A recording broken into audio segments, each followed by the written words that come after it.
I know you're gonna dig this. Well, for the second for one, now they got the man trapped in third and hanging out.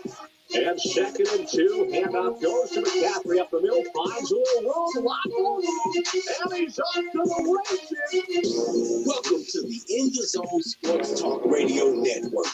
You're listening to the Just Us Sports Talk Show with your host, Kate Diggs from Harrisburg, Pennsylvania, the small city with the large heart, and co-host Dana the Hater Clark from St. Petersburg, Florida. Also co-hosting Murray E. Baskerville from Gotta Be More Careful, Baltimore, Maryland. These are your hosts, bringing you the ultimate in sports news for the ultimate sports fan. Be sure to download the Try99 TV app on any smart device and subscribe to In the Zone Sports Talk Television. The cost is $4.95. Thank you in advance for your support. Now sit back and prepare to get into another episode of the Just Us Sports Talk Show. What's up, everybody? I apologize for not being on yesterday, but I was away. I was in Boston, Massachusetts. I tell you what, that's a type of cold weather that I don't want to deal with ever again, man. That's why now I know why I go up there in April. You know, when I was a little kid, my cousin lived in Massachusetts, so we would go to Massachusetts and hang out. But Massachusetts wasn't like near the water. You know what I'm saying? So being near that water, man, I'm telling you right now, oof, that stuff was rough, boy. That was rough. But I had a good time, man. I really did. And hopefully we'll get a chance to talk about it later on the show. Look like we have Curry and Lou on the line. Is that you guys out there? Right here. All right. All right. Did everybody bring their Black History moment? Or did you guys forget? I have one. Okay. Lou has one. Go ahead, Lou. Let's hear what you got. What you got going on for Black History Month? Well, I'm still in the sports category here, but I found it pretty interesting about the first Black professional soccer player. His name was Arthur Wharton. Okay. He was born in Jamestown on the Gulf Coast of what we now call modern day Guyana. I don't know what back then. Wharton became the first Black professional soccer player in the English professional league. He was a goaltender and an occasional winger. He made 54 appearances across 4 professional seasons. And in 2023, he was elected into the English football, or what we call soccer, Hall of Fame with a pioneer. All right. Imagine, only back before the 21st century, 23 even began. I mean, we didn't even know soccer back then. Well, this is the U.S. That's what's up. Mo, what you got for us? Now, the only reason that we're here talking about Black History Month is we got to go back to Negro History Week. Who was the creator of Negro History Week? Dr. Carter G. Woodson. Every time I talk like this, I feel like I'm doing Coach on the Russ Park Show. Oh my goodness, and music in the background. That's hilarious. that was me. I apologize. I closed my Black History thing now. I'm trying to find it again. Oh Jesus! That was really like Coach. If people out there listening know about Coach, you know what I'm talking about. All right. So Carter G. Woodson was born December 19th, 1875. He passed away April 3rd, 1950. He was born in Virginia. He lived in Maryland. He died in Maryland. He lived in D.C. He is the second man to get a PhD from Harvard University. Does anybody know who the first one was? You know, it's funny. He got initials. That's the person you doing? How David Wilkins? He's got initials. David Wilkins ain't got no initials in his name. Oh, I don't know. Because I'm gonna tell you why after you say what you say. Go ahead. W.E.B. Du Bois. W.E.B. Du Bois. Okay. Now I might be wrong on that, but that's Black History coming from the dome. So if I'm wrong, I apologize. But Carter G. Woodson is the father of Black history because he is the one that created Negro History Week back in 1926. So we are doing a 100-year anniversary of Negro History Week and 50 years of Black History Week. Well, Black History Month, rather. So he immersed himself in the world of education. He noticed the prevailing ignorance and lack of information concerning Black life and history. In an attempt to correct such an obvious oversight, on September 9, 1915, co-founder of the Association for the Study of Negro Life and History, now known as the Association for the Study of African American History and Life. The organization aimed to improve the American public about the contributions of Black Americans in the formation of this country, its history, and culture. So, sorry, he lived in D.C. But what he really did was he really tried his best to educate Black people and the rest of the public on the importance of Black people in America by starting the academic publication, the Journal of Negro History in 1960, and the Negro History Bulletin in 1937. So he is the father of Black history. Okay. Hopefully, I talked long enough to give you time to find yours. Carter Wait a minute. Let me finish. Carter G. Woodson, a proud Black American.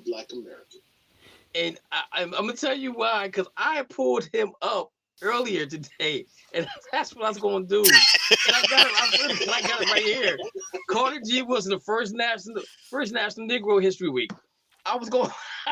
Yo, great minds think alike, man. Great minds think alike, man. So let me talk about the history there. You want me to talk about W.E.B. Du Bois there?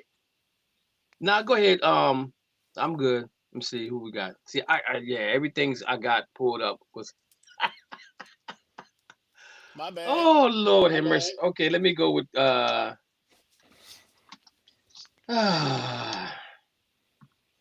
And I just confirmed, W.E.B. Du Bois was the first one to earn his doctorate from Harvard University. First black man, rather. All right, so mine is going to be on Fitz Powler was the first Black quarterback NFL played in 1920s. He played for the Akron Pros and was also a coach. Significant contributions to the league. Pollard was inducted into the Football Hall of Fame on 2005. His legacy paved the way for future Black quarterbacks in the NFL. Other noticeable early Black quarterbacks were Joe Gilliam, Martin Briscoe. Let me see if I can click on something else here. See if I can get more about him here.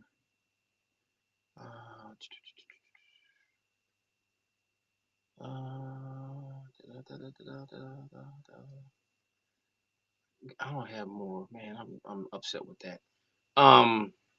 It was weird. I swear I was looking everything that you just did. I was on top of that. That's why you go first. Oh my goodness. I can do Frederick Douglass if you want. Let's see here. Oh, here's one. Here I got one right here. The first Black quarterbacks to start each NFL team. So you have in this list 1968 Marlin Briscoe for the Broncos. 1969 James Harris for the Bills, and I'm gonna come back to him.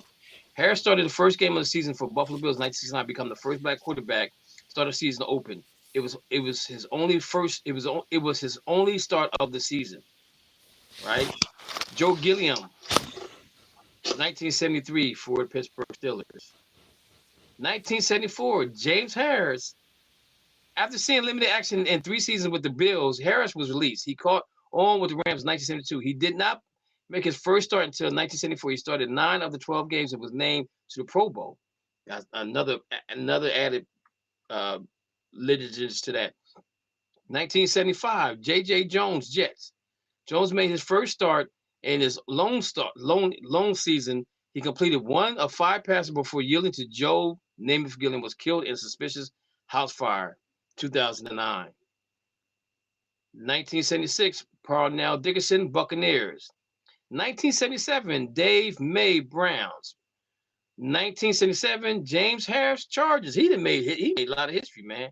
1979, Vince Evans, Chicago Bears. 1984, Warren Moon, Oilers. Way overdue.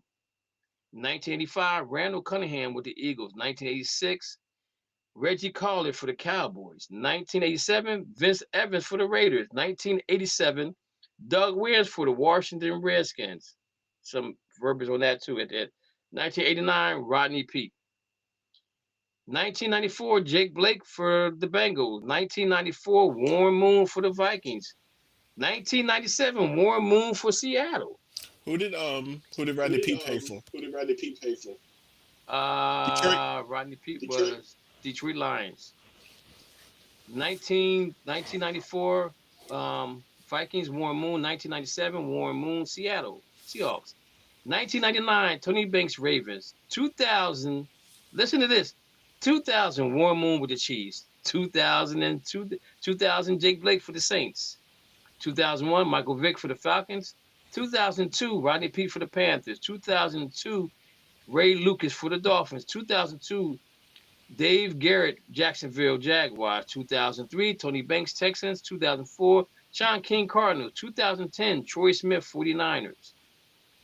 2013, Seneca Wallace, Packers. 2015, Josh Freeman, Colts.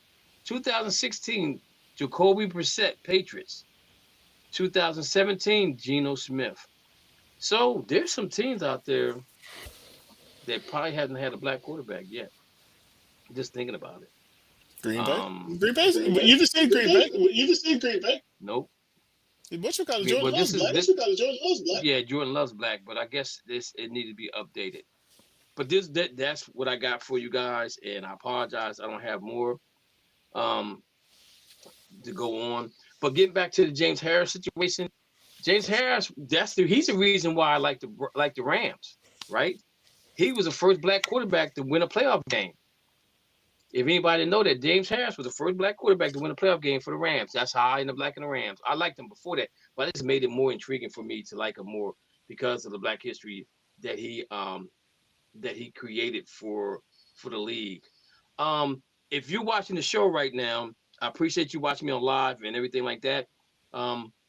What I have on today is called the NBA Pioneer 75. If you see the shirt, is a Celtics shirt with Chuck Cooper on it. This weekend, I went up to Boston to honor the 3 guys that paved the way for the NBA. And I'm gonna pull their names up so I don't spell them wrong. I mean, pronounce them wrong.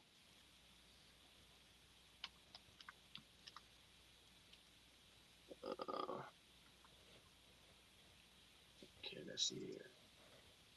So if you watched the NBA yesterday, on Monday, they honored those 3 guys. They honored Earl Lloyd, Nate Sweetwater, Clifton, and Chuck Cooper were the 3 guys that got drafted in the NBA in 1950. Okay, so what happened here? If you don't know, I'm telling you, go back and read or go back and watch. If you go back and Earl Lloyd movie's out, film playing for the New York Knicks. It's a very good movie. It don't go into great detail. It shows more of him being part of the Harlem Globetrotters than anything else, but he came in.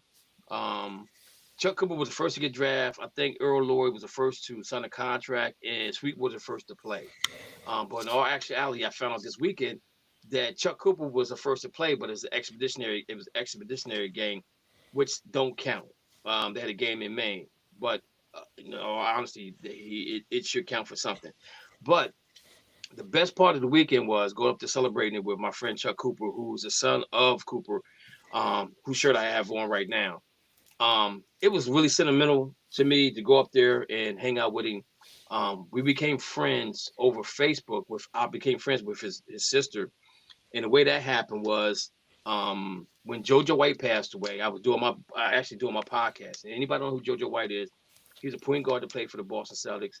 Also, he's mentioned in the movie Glory Roads. He stepped out of bounds and shot the ball and made it, but because he stepped out of bounds, Kansas didn't go to the finals. Texas Western went to the finals, and I'm kind of glad that happened that way because they made Black history as well because they had the first starting Black five in college basketball, right? So people say, well, why are you not a friend? Why are you not Texas Western? I ain't know nothing about it until I read about it and saw the movie. But the reason why I like Georgetown is because of the coach he played for Boston. You know what I'm saying? But anyways, so I told him back in September, October, I was gonna come to the game and represent him and his family and the three gentlemen. And I got a chance to meet I got a chance to meet everybody's family. Sunday night, I had a blast. I met Bill Russell's daughter. Man, you talking about somebody funny. Oh, she is so hilarious. And hopefully, she said she would come on my podcast. I'll cross my fingers because this woman does a lot of stuff, man. She is so funny. Oh my gosh, she is so comical, man. She had me laughing about some stories about Bill Russell, about Bob Cousy, and how she one story I like was how she's talking about Bob Cousy and how his wife took over as like the mother of the team for all the players, even all the, when you have Black players on the team and they couldn't stay in the same hotel as other players. So they got the wives together. So she was the glue that kept the wives together because, if you think about it, really, if your wife is happy, you happy. You know what I'm saying? So, but it's so many stories I could go on and on and on again. But man, I had a great time up in Boston. It's just too dang cold up there. That's a different type of cold. I don't never want to see that cold again. If I go back up there, it got to be during springtime. And the one guy told me, he said, "Oh, you come up here around April, this snow will still be here." I was like, "Whoa!" I was like, "Okay." But man, I had a wonderful time, man. And the thing about it is, like, I try to explain to everybody, and I think some people get it, some people don't. My show was called The Barbershop Show, right? And I changed it because of Breonna Taylor, right? Because I felt like I wanted my show to represent the Black history in sports, the Black histories in this world. Because right now, the feeling that we get in this world right now, man, it's not a good feeling. Just jokingly, my wife said to me she was gonna go to the farm show. The farm show was here, and I told her, I said, take your passport, right? I was joking about it. She's like, I don't like you no more. You mean, but they had ice down there. You know what I'm saying? And the way ice is going right now, they don't care who they pick on. You know what I'm saying? They're out there to find people that created murders, that killed people, that did drugs, that brought drugs into the United States, that maybe live here now. Those are the people that they're supposed to be getting. But they're getting individuals that's hardworking people that's working for a living. And the United States is called the United States because we unite every nationality in this world, in this country, to come in and have a better life. Where else do you have a better life other than the United States? You know what I'm saying? The United States does have its faults. Canada. Well, Canada too, but you got to worry about it being cold 9 months out of the year in Canada. Yeah, but you got health insurance. Yeah, you do got health insurance. But the thing about it is, though, is like people come here because they have opportunity to become famous, rich, whatever the case may be. And it's just sad to me that we have people in government right now that's taking down Black history. Like they want us to forget about Black history. I am Black history. I remain Black history until I take my last breath. Somebody will remember me through my podcast. Somebody will remember me because my name's on the scoreboard at my high school. I will be remembered for something good, something pure, hopefully, something nice. People, when I leave, people will say, Still a hater. people will say, "Yo, Cavs was he really hated them Steelers," and they'd be like, "Yeah." My kids be like, "Yeah, my dad couldn't stand the Steelers. We couldn't bring nothing black and yellow in our house at all. When they would put bees in the jar, I keep that bee outside because it's black and yellow." I'm just joking. And Mo shows me this this yellow and black thing, Pittsburgh Steelers pin thing. But anyways, Black and my gold, whole baby. thing is just like this whole thing is near and dear to me because of how much I love sports, and it it was a thing for me from day one when my dad bought black encyclopedias in my household and allowed me to read them and read up on Black history. And then my birthday being in February is the greatest month for all. I don't care what nobody says that. February, and then my birthday's on the 10th. So that's why JoJo White was probably one of my favorite players. Him and Tiny Nate Archibald. Tiny's number 7, but JoJo he's number 1 in my heart. But again, everything codes inside of how I grew up. I went to a black college.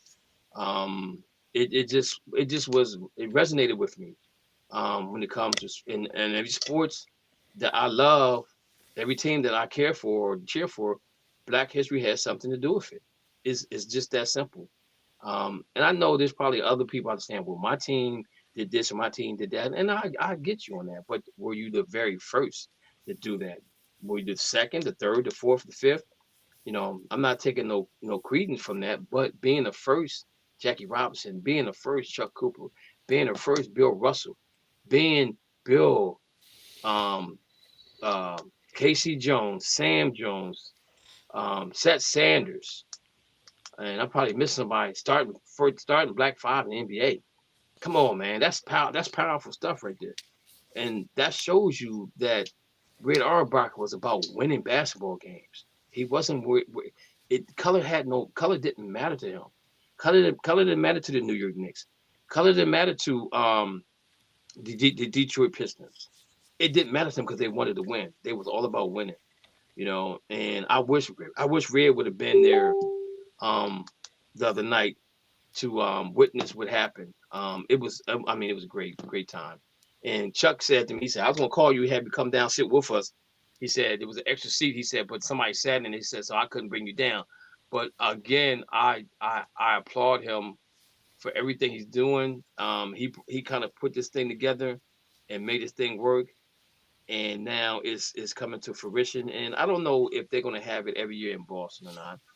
Me personally, I think you move it around to different cities and different states, different arenas. So you know that I think that would be nice of them. So let's get into it, man. Curry was on the line. He got dropped off. I don't know what happened with him. But the NFL right now, the owners are so greedy. Okay, y'all say how greedy are they? Say. How greedy are they? Greedy are they? They want to add another 18. They want to add another game to the schedule, right? And the players are totally against this. Right. First of all, you got to go. Their contract doesn't end to 2031, so they got 3 more. What's 26? They got 5 more years. To introduce this. But by that time, 18 probably won't be the number. It might be 20, 21. I mean, they're trying to play football from September to February, probably. I mean, to the end of February. Right. Because if you add another game in, that's what you're looking at because of the time frame. Because you're gonna add another bye week in there because you're playing 18 games. The commissioner's down for this, and the guy that didn't get elected in the Hall of Fame wants it to be a permanent thing of 18 games. Mo, what's your thoughts on this 18 game schedule? We know it's not going to happen no time soon, but if you play the NFL, what is another? Let's say you make $1 million a game. What is another $1 million to you compared to you being healthy and having to spend time with your family or your friends or whatever? How would you feel about that? It gives me an opportunity to make more money. But they ain't gonna try and pay them no more. They just gonna try to say we just converting one of those 3 preseason games to another real game. So they're not trying to pay them anything more. It's all the owners are trying to charge every time somebody comes in their stadium to get as much money as they can. They're greedy. They don't care about the health of the players. They already know that from going 16 to 17, we've seen more injuries to players. If they're gonna do two, if they're gonna do another game, I get adding another bye week. Right. They add another bye week, it makes sense. I would agree with that. But then if you add another bye week, now you're looking at February. Do they care? So you're looking at. Do they care? you're Do we looking care? at- Think about it. We get So now another you- week. We get another 2 weeks of football. You're getting close to March. Right, but the thing about it is, it's going to interfere in basketball. Now, at some point, the We do commissioner not for care. basketball, well, we know he weak anyway. We know he weak. Yeah, I said it. I said you weak. I don't care. Get mad at me. You weak. You weak. Ain't nobody messing with football. I mean, we know football. I mean, football is my sport, but basketball is my love, right? That You can still watch Th- th- basketball. that's- Basketball starts in October.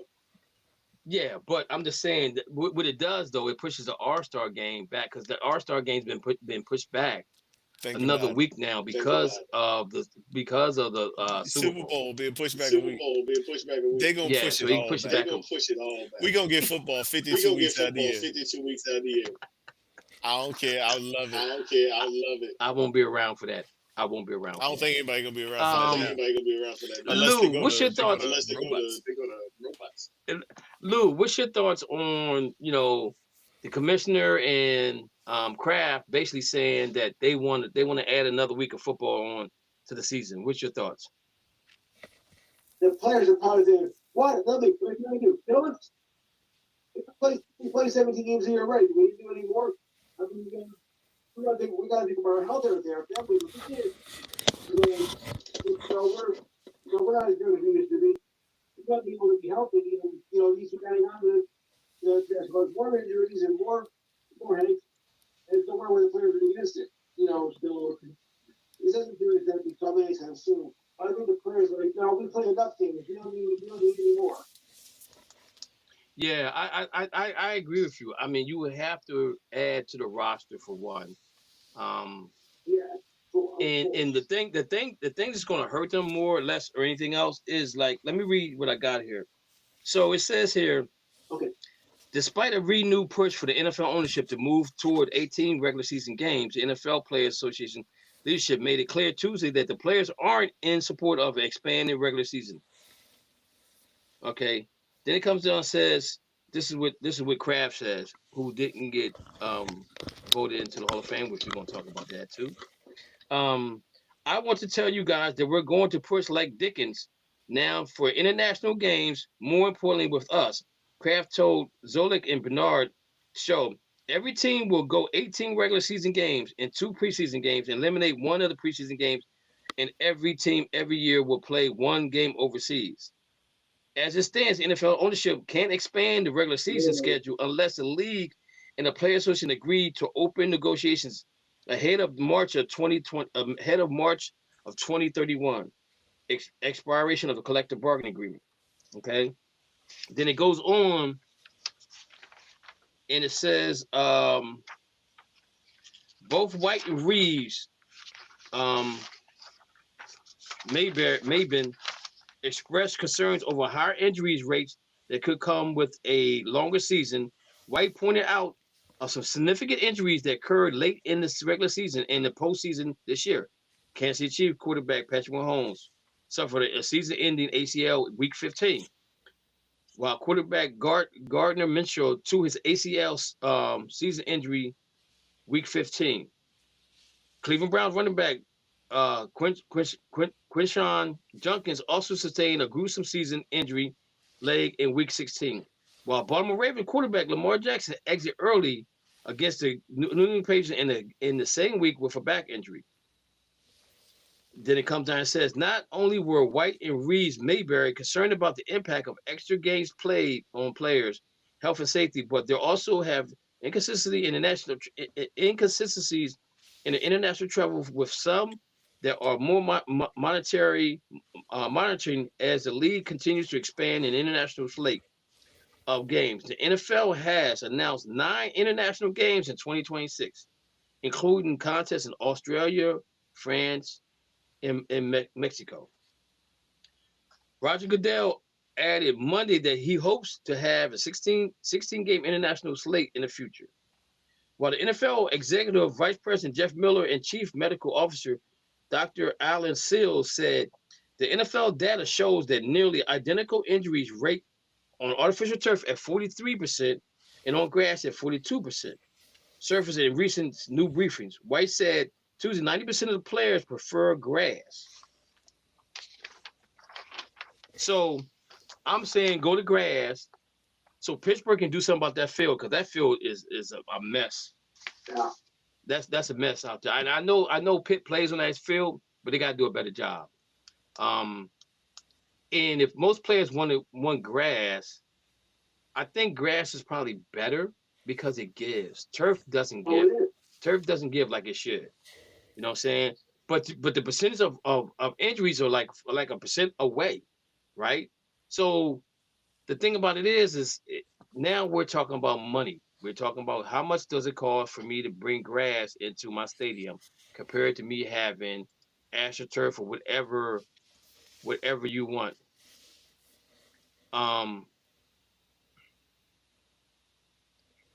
Whatever. Dana's not going to be on tonight. He said family issues. Hopefully things is well with him and his father. But I think that how do you make real grass inside a dome? That's the you get turf from somewhere else and you just plant it into the ground. And it grows. Yeah, but do you do that? Would you have to do that every week? Because I mean, you want it to look the best. So now we're looking at the money aspect of how much it's going to cost owners to do that, if that's what they want. But that's why they got facilities people. You got to have a good grass guy. And I ain't talking about the one that's on the corner or the one that's in the dispensary. I'm talking about Kentucky bluegrass, baby. Yeah, I think that would be the only downfall with the owners. Like I don't want to pay to bring grass in here every week. But the thing about it is, you're only playing 8 games, or not. You play 8 to 9 games at home, and the other games are off the. But you're still gonna have to have grass out there at some point in time. It just to me, I think it makes it better. It makes the game a little bit better, because when you don't have the grass, you don't get that grass stain on your uniform. It just make it just don't give you the same feel of playing on turf as it does in grass. I want to say that. I want to say that. So again, I don't think that the negotiations ain't till 2031, right?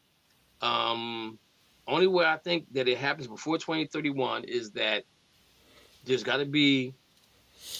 There's two things. There's 2 things that's going to have to happen for them to say we'll take 18 games. Mo, can you guess what one of those things you think should happen? Cap is raised by 20%. Okay. Lou, what do you think should happen?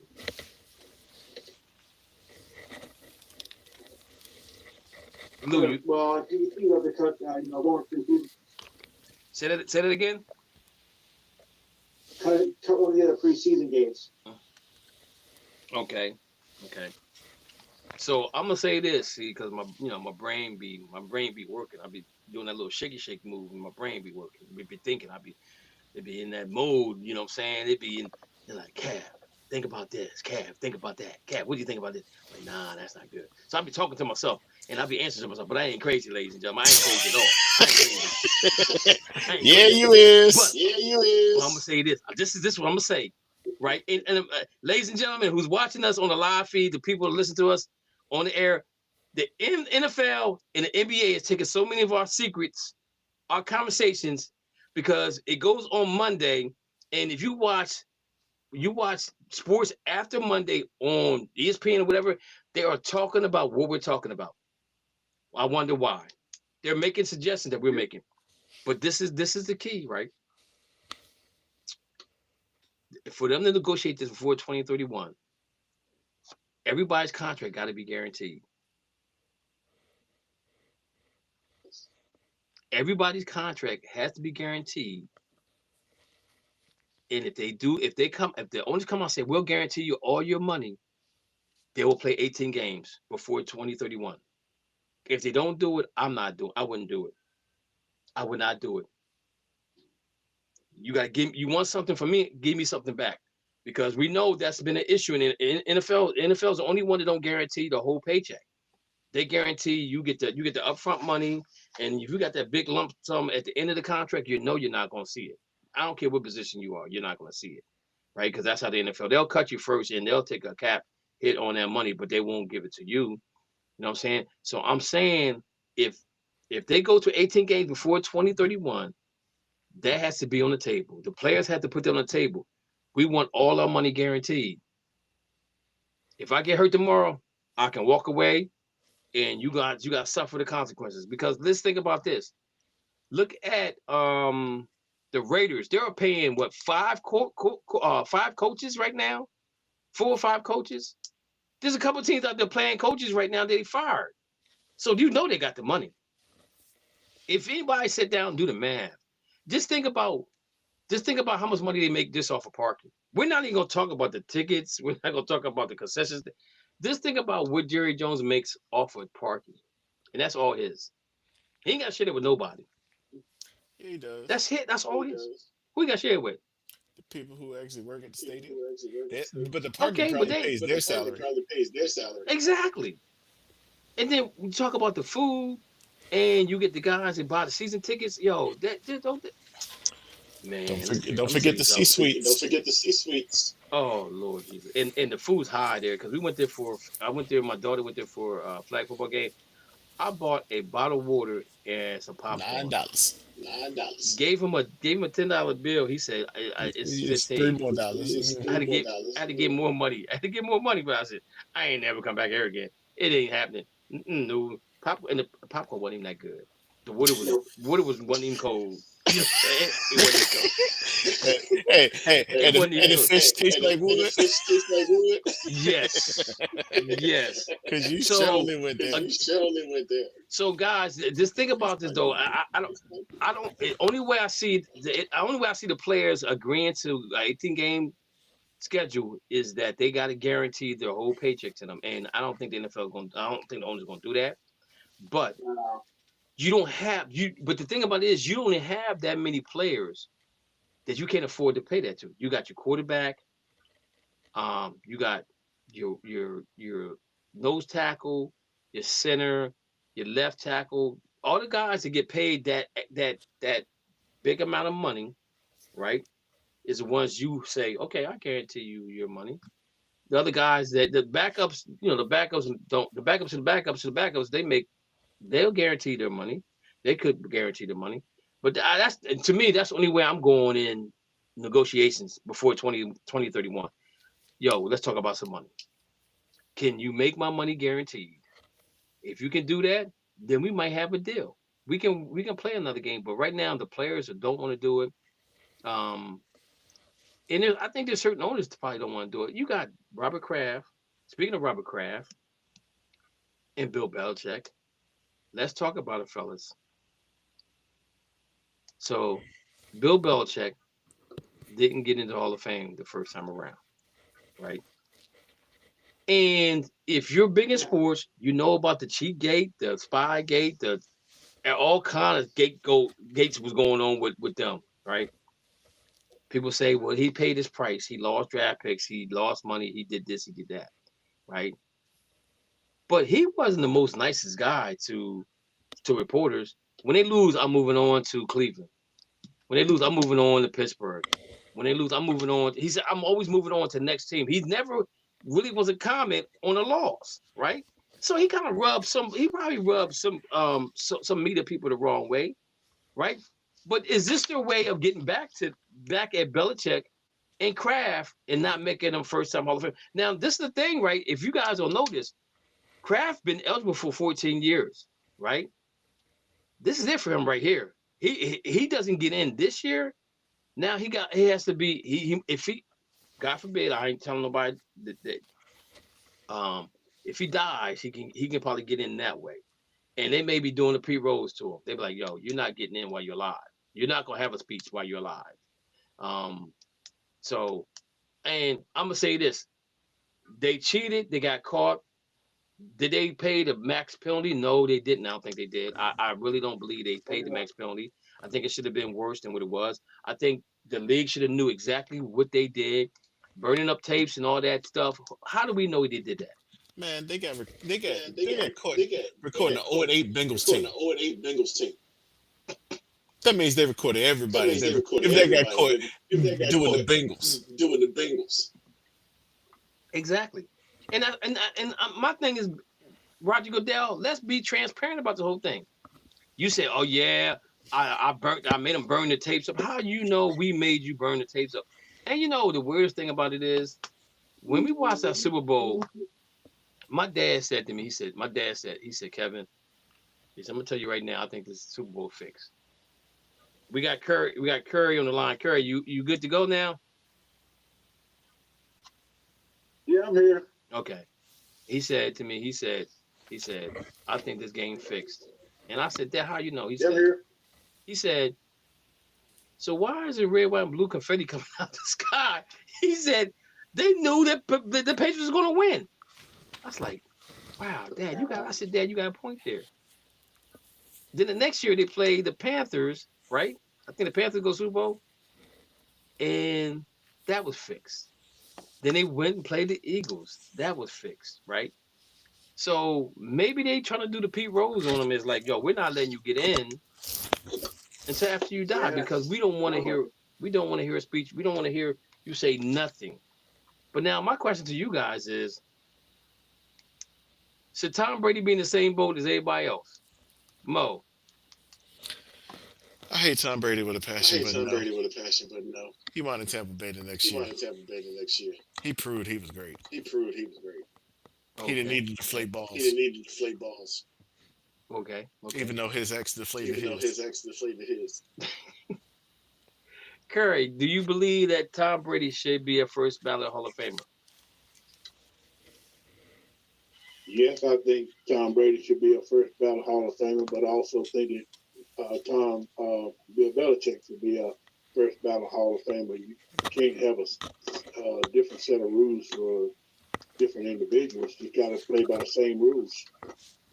Go ahead, Mo. Oh, I'm sorry, Curry. We're going to argue about this one. Because Debate. Belichick was a coach before Brady. And he sucked. He got fired 3 times before Brady. He got Brady, and then he won 6 championships. And still lost 3. He didn't get fired. He didn't get fired. He walked away from one job. Oh, you talking about the Jets The that he Jets had job. for for 5 days? For 5 hours. They were going to fire him too. He saw it All coming. right, go ahead, Mo. Go ahead, Mo. And after Brady left, what did he do? 4-13. The man can't coach without Brady. So I don't care what anybody says. I will die on this hill. Bill Belichick is an average coach without Tom Brady, and his numbers show it. So Curry said that they all should get in, right? So let me ask you guys a question. You know, my brain is on fire today, right? It was on fire. We was listening to sport news. I'm listening to sport news in the car. My wife's like, where did he coming from? I said, my brain, I'm thinking. She said, you sweating a lot. I said, I'm thinking. I'm talking to myself. And I'm answering myself, but I ain't crazy, right? So I said, well, why don't the NFL do this? First time ballot gets in with a gold star on their jacket. Second time ballot goes in with a silver star on their jacket. Third time goes in with a bronze star on the jacket. And after that, you don't get nothing, right? It's a conversational piece now, right?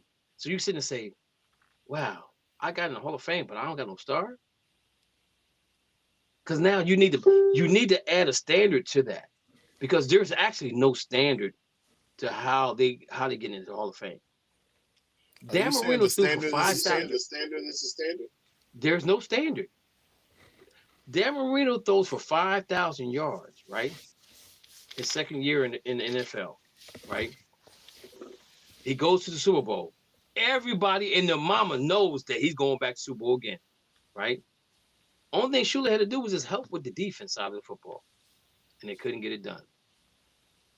To me, that is probably one of the worst stories in NFL history ever. That Dan Marino never gets an opportunity to go back to Super Bowl, right? But he's in the Hall of Fame. But my whole thing is this right here. You get guys in the Hall of Fame now, first, second, or third time, and only thing they get the golden jacket. So you don't have, there's no conversation about now with them, you probably have a conversation with them when they're all together. Yo, man, I was first ballot Hall of Fame. What about you? Oh, I just got in. I was third time getting in, but man, I'm glad I'm here. But I got a gold jacket. Can't no dude. Who knows how long it took me to get in? But now you have a conversational piece for everybody involved, right? So now the NFL sets a standard of the level that they need to get in. Like Kraft, like I said, Kraft. Kraft been eligible for 14 years, and I think this might be his last year they can get in. The only way he can get in after this is if he dies. I'm not putting it on nobody to die at all, but I'm just saying I think that might be the case from what I was reading. I don't know. I don't know if the NFL, if the people that vote is going to be that petty with Tom Brady when he gets in. But you can't get mad. You can't get mad. If he doesn't get in the first ballot Hall of Fame, which I think he should. I think he should be in. I think Belichick should be in. I think Robert Kraft should be in, right? Because they did something nobody else did. But you did cheat, and Belichick was not nice to them. He was not nice to the media people. He was very arrogant about how he talked to them, in interviews. So when you have that type of guy, so my thing is T.O., Ricky Waters, who else I can think of? Them the two that I can come out the top of my head. Ricky Waters is not in the Hall of Fame because he didn't get along with social media, right? But your play on the field should reflect why you get in the Hall of Fame. This is why I said to you, Mo, there needs to be a standard, right? If you play in 16 games, right, and you're a running back, let's say you're a healthy running back that lasts you 10 years, right? So at 10 years, there should be a mark that says, in my personal opinion, 16 games, 1,500 yards should be the mark, right? Or maybe 1,200. Let's say 1,200 because now they go quarterback, they go running back by committee. Let's say 1,200 is the mark, right? And if you get to 1,200 yards every year for the next 10 years as a running back, okay, now you met the mark. Now everybody has a goal to set to know. They know this is the mark to go to. That if I want to be in the Hall of Fame, I can. It doesn't really matter if I treated the media right or wrong. But again, I'm gonna say this: I grew up. My mom and dad told me treat people the way you want to be treated, and if you don't do it, it's gonna backfire. Robert Kraft, go ahead, Mo. You gonna take Gale Sayers out there? No, I'm not gonna take Gale Sayers out. So you can't set a standard. But I'm saying now we can set a standard. I'm not. Everybody's in now. Their grandfather is. That's their not fair. grandfather is. That's not fair. So why do you think Gale Sayers is in the Hall of Fame? It's because of him Because being he was sick? great. Because he was great. In the years that he played, he was The amazing. years that he played, he was amazing. And Okay. he got sick, and he couldn't play no more. Okay. He couldn't play no more. But okay. So the thing But if that about happened it to a is, guy so, now, If that happened to a guy now, would he get in? like no, Andrew he Luck, wouldn't be- Andrew Luck. he didn't get sick, No, he but I wouldn't. mean, He he didn't just get quit. sick, but I mean, he just quit. Yeah, he wouldn't be able to get in. But That's not again, That's that's not fair. but it is I know it's not fair, but it's got to be a standard. Because if you don't set a standard, then how do you get in because of you got along with social media, you got along with reporters? If you do good, then you get in. I mean, that's that because like I'm saying, if Tom Brady doesn't get in, it's in spite of Spygate, Watergate, Bellygate, stomach ache, whatever ache there is, whatever gate there was, he's not going to get in. He's going to eventually get in, but he's not going to be a first time ballot Hall of Famer. That's what I'm saying. If you do things of that nature, right, then it's a conversational piece for everybody that has to vote him in. Well, should we vote him in the first time ballot Hall of Famer? And they can judge you by everything that you did towards that game. So if you cheated, they can say, oh, no, we don't want him in right now. We're going to wait. You know what I'm saying? Well, if you're clean-cut guy, you do what you're supposed to do, you played the game the way you're supposed to play, you're respectful, and you get in, right? I can't take anything away from Tom because he wanted Tampa. I agree. Kraft didn't. But this is the thing, though. But if you think about what he did in Tampa was, it doesn't happen everywhere else other than certain players. Like, for example, he went to Tampa. Everybody that was free agent took less money to stay. If he wouldn't have went to Tampa, they would have left and got more money. But they knew they had an opportunity to win a Super Bowl. Gronk went down to Tampa. They followed him down to Tampa. So did Antonio Brown. So those things were added on to why he actually won a Super Bowl. In Tampa. But why? Because he had people to follow him to play. But why? Because they knew how good he was. They knew how good he was. It wasn't how good he was. It's how great he is. It's how great he is. Well, yeah, I'm gonna say good. He won't good. That boy was great. I'm gonna say good. I'm gonna say good because he lost some Super Bowls. He lost 2 Super Bowls to one person. Right, and he's not even in the Hall of Fame. He don't deserve to be in the Hall of Fame. Why not? Why not? He got a 50-50 record. Is it his fault that his defense? He got 2 lucky games. Okay, I'm glad you brought this up because I was gonna bring this up too. So Eli Manning is not in the Hall of Fame, right? His chance of going to the Hall of Fame are slim to none because his record is 500. Go ahead, Mo. Who's the better quarterback, Eli Manning or Ben Roethlisberger? I would say Ben was a better quarterback. Okay. You think Ben's gonna be a first ballot Hall of Famer? Yes, he should be. Then why won't Brady be a first ballot Hall of Famer? Because Brady is much better than Ben. And I agree with that. I'm not disagreeing with you. I think he should be. But I'm just saying, I'm not the one that has to vote for him. If I had voted for him, I would say yes. But this is the thing, right? If you look at Eli Manning's, and this is where I think your stats mean more than wins and losses, right? Because if you look at it, right, if his stats puts him in the top 10 or 15 quarterbacks that ever played the game of football, he should be in the Hall of Fame. Top 5 for Brady. I'm not disagreeing with that, but we're talking about Eli Manning right now, right? Eli's not there, but his record is 500, right? But go back and look. Yes. Go back and look how many times his losses because his defense didn't show up. How many times did he lose a game where he threw a pick 6, right, to lose a game? Those stats count. Those stats count. So that's against the defense. Yeah, I'm just saying those stats. You can't lose a game. You can't hold a loss against a quarterback if the defense can't stop nobody. He had 117 and 117 record. That is totally average.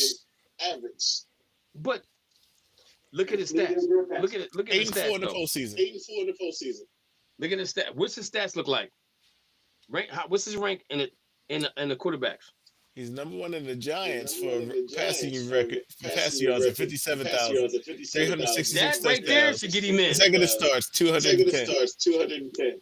That should get him in right there.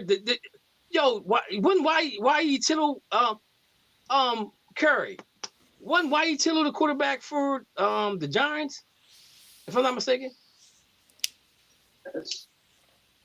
And I'm like, just think about this. So is Phil Simms in the Hall of Fame? I don't think so. See, this is, but see, this, but now, okay. So let me ask you this question. So should winning be more important than getting a Hall of Fame than stats? Because again, I'm gonna say I'm a firm believer of this right here. Go ahead, Mo. Go ahead, Mo. He's 10th in passing yards and touchdowns. Out of all the quarterbacks right now, All the quarterbacks. I said top 15, so I was 5 off. So he should be in the Hall of Fame. Regardless, he should be in the Hall of Fame. He should be in the Hall of Fame. He should be in the Hall of Fame. And so let me ask you a question. Okay, out of the 10, he's in the top 10, right? He is Tom Brady's daddy, though. How many people in the you still got it up? Yeah. You still got that? How many of them top 10 played after 1980? Oh my God. In the top 10. Really? Yeah. Now it just gave me things. Now I gotta look up stats. Oh, oh, okay. But the reason why I'm asking you this, right? Because to me, Dan Marino throwing for 5,000 yards in one season, that's the standard right there. To me, that's the standard. That's the standard. Tom Brady's number one. You Okay. said after when? After 1980. Oh, all of them. No, I'm talking about who played after anybody from 1980 and down. I'm sorry. That's what I No, said. name the All top of them. 10. Name the top 10. That played. Okay, let's say from 1970 to 1980. How many guys are in the top 10 as far as passing? 1970 to 80? None. Yeah. So everybody that's in it right now are recent players, top 10. Name the top 10. Oldest one. Okay, Tom Brady. Okay. Drew Brees. Okay. Peyton Manning. Okay. Brett Favre. Okay. Aaron Rodgers. Okay. Matthew Stafford. Okay. Big Ben. Okay. Phillip Rivers. Okay. Matt Ryan. Then you have your number 10, Dan Marino. So now, so who's in the top 15? So where's Manning at? Where's Eli Manning in the top 10? Number 11. Oh, number 11. Okay, so give me 11 through 15. 11 is Eli. Number 12 is Elway. 13 is Warren Moon. Okay. 14 is Joe Flacco. That's surprising Wow. to me. 15 is Fran Tarkenton. Okay. And less what I than wanted. 60 yards behind him is Russell Wilson. That's what I wanted, Fran Tarkenton. That's what I wanted. Okay, so now get a load of this, right? So Fran Tarkenton wasn't a throwing quarterback. He was more to me a system quarterback that handed off through what he had throwing, but he was more of a running guy, right? But he played in the 80s, right? He played in the 80s. I'm just off the top of my.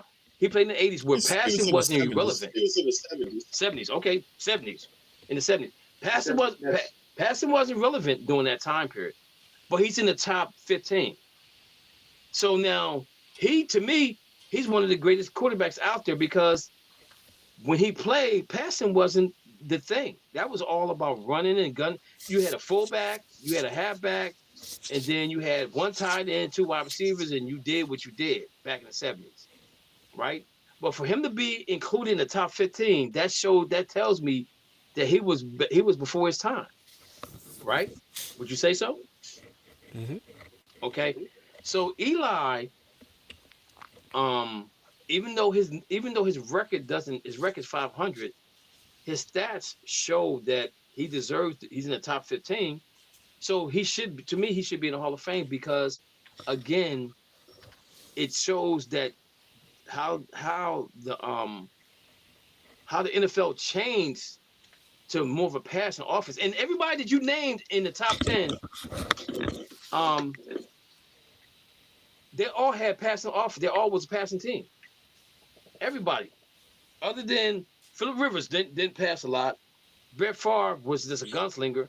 But if you really think about it, Brett, Phillip Rivers wasn't a guy that slung the. Well, he did sling the ball later on down the line when he got the Damian Thomas and those guys. But in his early career, he wasn't slinging the ball, right? But the thing about it is that now you see what I'm saying is like that Manning should be involved in that Hall of Fame because again he's sitting there in the middle of everybody else. Fran Tarkenton is in the top 15, and he played in 1970, where passing wasn't even irrelevant back then. But he was, that shows that he was before his time. But everybody else that you're talking about right now has played in a league where they had 14, 15, 16 games. And now look at Fran Tarkenton, who probably played, I think, 12 games a year. He's in the top 15. But the rest of them played more games, so the number should be higher than what Fran Tarkenton is. Now, Fran Tarkenton is probably going to move out of there at some point in time because you got guys you're going to have guys that's going to pass for whatever. But that just goes to show you how good Fran Tarkenton was. But then again, it shows you to me that Eli Manning should be in the Hall of Fame because his stats show it. So when does stats don't matter? When does the stats don't matter for you to not get in the Hall of Fame? And that's what I'm saying. That's why I think that there needs to be a standard. There's no standard, right? And if you have a standard, then he gets in there because he's in the top 15 of all the quarterbacks that play in the NFL. Now, I'm not saying he got to be a first ballot. He could be a second, third, fourth. He could be even fifth. But he could get in. Like, let me ask you a question. What's the guy look like a horse? At the talk show. Played for the Denver Broncos and the Ravens. Oh, Peyton Manning? Peyton Manning? No, for the Colts and the Ravens. The tight end. What's his name? I mean, not the Colts, but Denver. He played for the Broncos and the Ravens. The tight end. Oh, Shannon Sharp. Shannon Sharp. He lobbied to get his brother into the Hall of Fame because he was coming on the short end of the deal, right? I'm not saying his brother wasn't good, but I guarantee you, if you look at his stats, the stats may say something completely different. But he also got hurt. Right, and I'm not taking that away from him. You know what I'm saying? I'm not taking that away from him, but I'm just saying, though, so if you have a standard, he don't get in. That's all. I think that's what all of us are asking for from the NFL on the writers that vote for him. Like, make a standard. Give us a standard. The writers are the standard. No, they're not the standard. They are the standard. Because they're the voters. They've always been the voters. But if they don't like you, they're not letting you in regardless. Well, that's on you. You gotta know if you want to get into the Hall of Fame. You gotta know who the people are that vote for you. But the thing about it is, you can't take you shouldn't hold it against them because the stats should be the reason why you get in the Hall of Fame. If you know that you have to be voted on by the voters, by the writers, that's on you to be dumb to mess with them. So what did Terrell Owens do not to get in the Hall of Fame? He was too black. He went to Savannah State. Oh my God. T.O. ran his mouth on everybody. Only person he liked was Romo.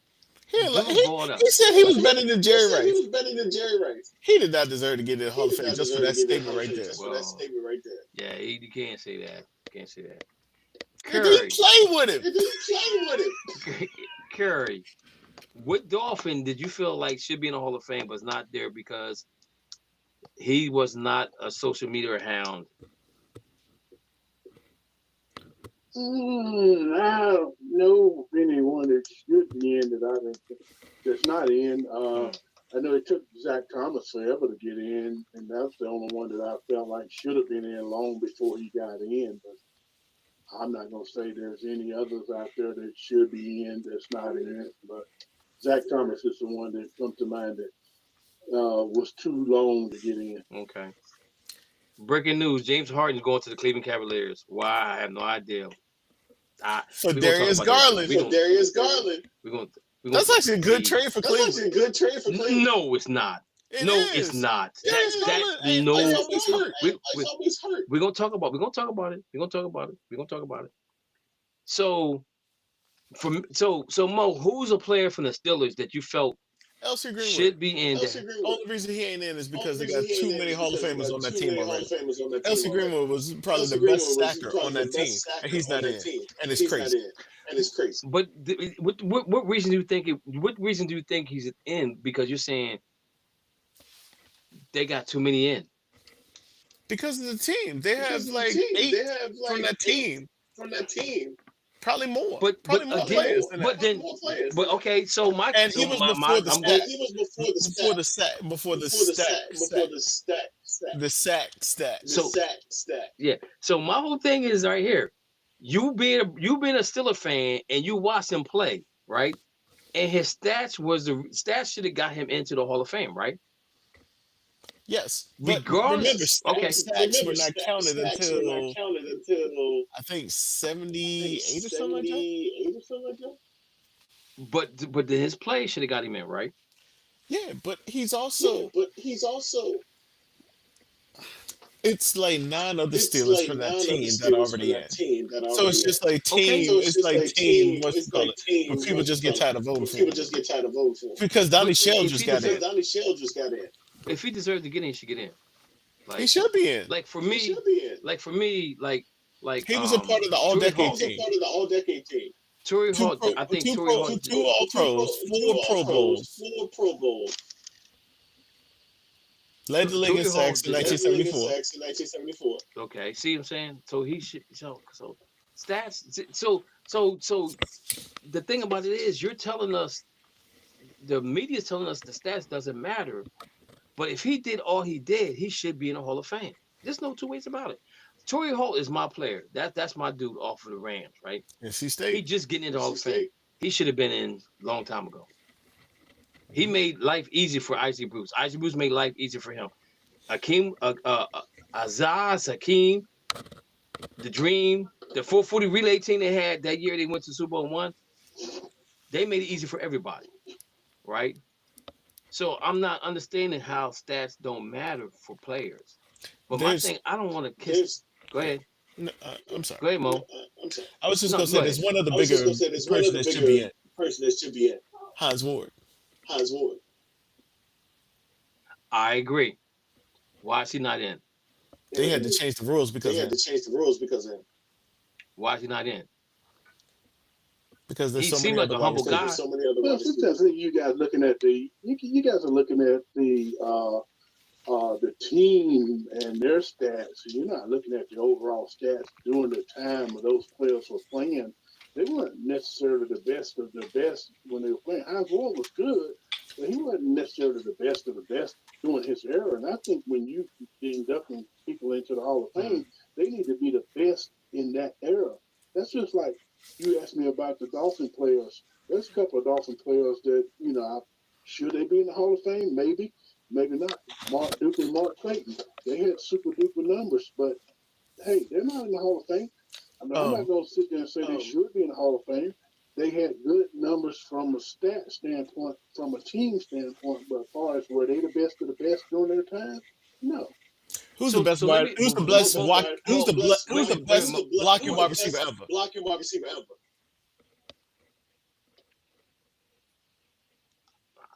I mean, Hans Ward was one of the guys I would come to mind for me. But Ever. again, is that a stat? And he's got 1,000 catches. Is that a stat? Is that a stat that they look at to say, yo, we get him Hall of Fame? They had to change the rules because of him. That's what made Mel Blount one of the best cornerbacks ever. They changed the rules because of him. I'm not disagreeing with you.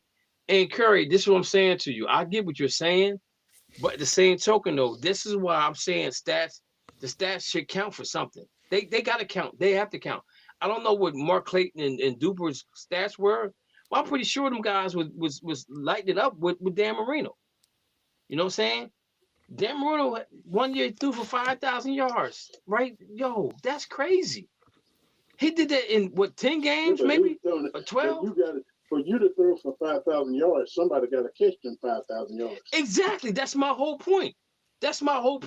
So how can he get in and they don't get in?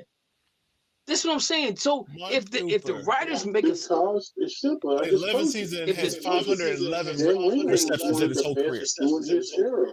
Mark Clayton and Mark Duper Wait a were minute. not the best during their era. Dan Marino was the absolute best quarterback during his time at that time. And if you want to count somebody else, that you can't say that Joe Montana was better, because he wasn't. He just happened to have been on a better team. But as far as stats, if you want to talk about stats, Dan Marino was the best of the best right. during his time. And that's why I brought him up, because of the stats that he had. But my whole thing is this right here. If you make a standard, then there's no question about if they get in or not. You know, and Mo, what was you going to say about somebody? There is a standard. Mark Duper had 511 career receptions. For how many yards? Mark Clayton, 808, well, 8,000 some yards. Both of them had about 9,000 yards. Okay. Mark Clayton had How many years they played? 587 receptions. Okay. Duper played 11 years. Both of them played 11 years. And they played when it was 10. Was it 10 games or 12? I think it was 16. Because they're in the 80s.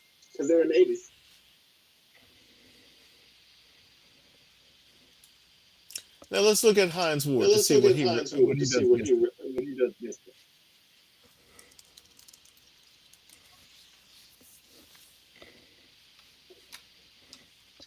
1,000 catches, 12,000 yards.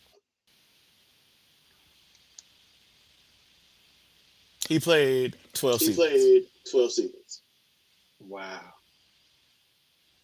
Yeah. How many yards he got catches for? 12,000. I mean yards. 12,000 yards. I mean 12,000. Mm-hmm. Yeah, 12,000 yards and catches. Yeah. Wow. Mm-hmm. Hines Ward was a beast, Wow. man. People don't realize how good he was. Wow. That's a lot. Mm-hmm. And he had, who was there with him? He had Plaxico. who's the other wide receiver? Yeah, Plexico Burris. The gun shooter. They can't shoot the gun. But see, Actually, this is he what I'm played saying 14 though. seasons. But see, this is my whole thing, right? If you make a standard, then there's no questions about if a guy gets in or not. If you sit there and say, if you take the lowest person that's in it, the lowest person that's in the Hall of Fame right now, and say this is a standard you got to have. If you meet the standard, then you qualify to be in Megatron qualified when to he got be in. who? Megatron.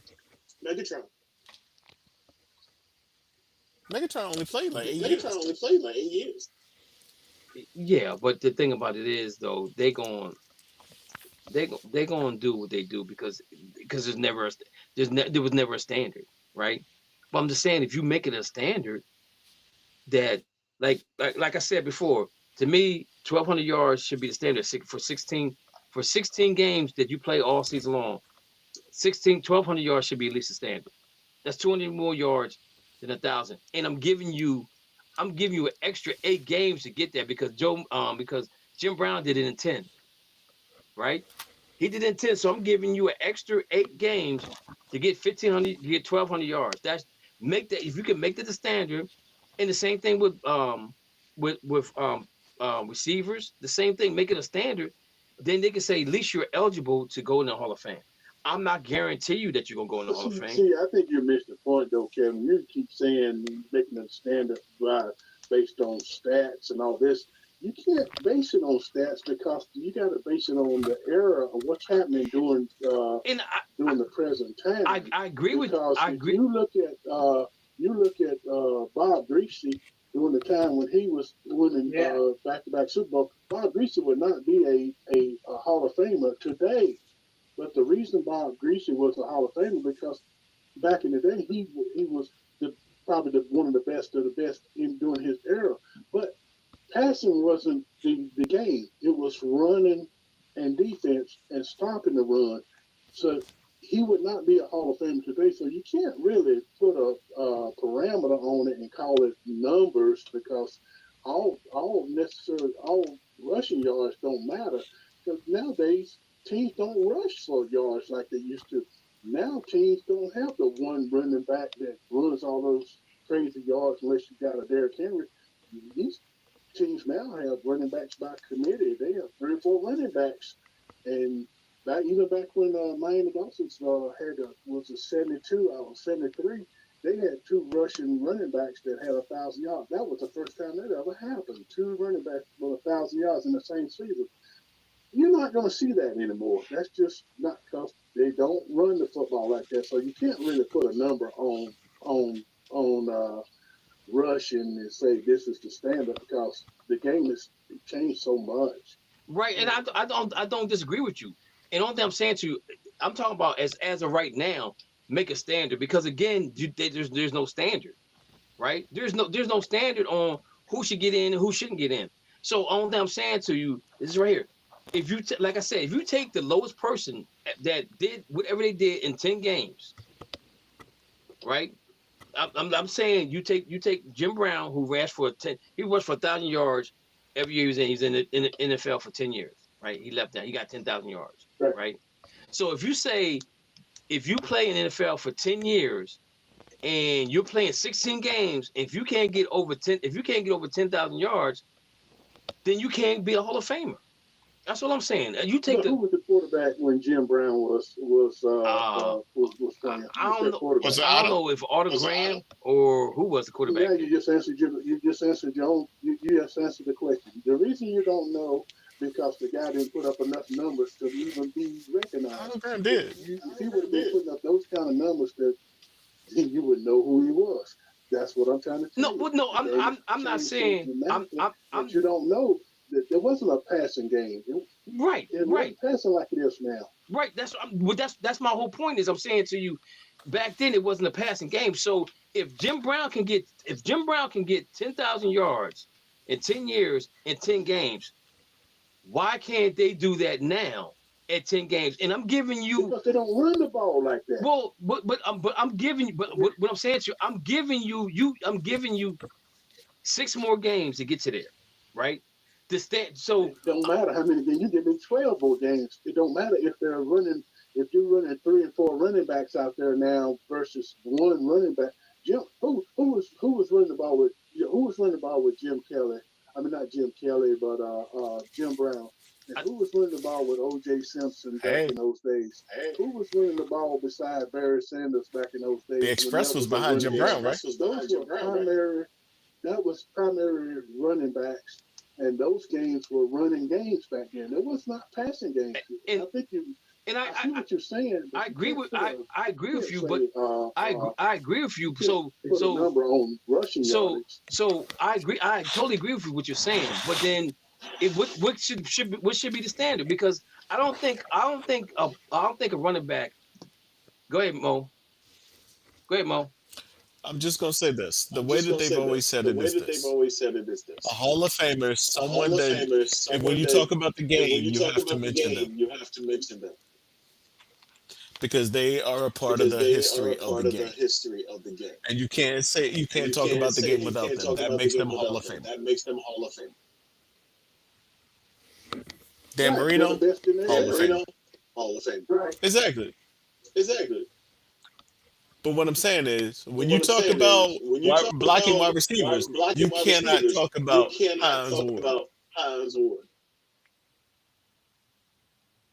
Hey Mo, do me a favor. I'm trying to pull this out now. Let's see if it comes up. And Jim Brown had 2 years beneath $1,000, 1,000 yards. 1,000 yards. I just gave you grace on that one. One of them he had 996 yards. Do me a favor. Do me a favor. Look up the top. Let me see. Let me do this. I'm gonna see if I can do this.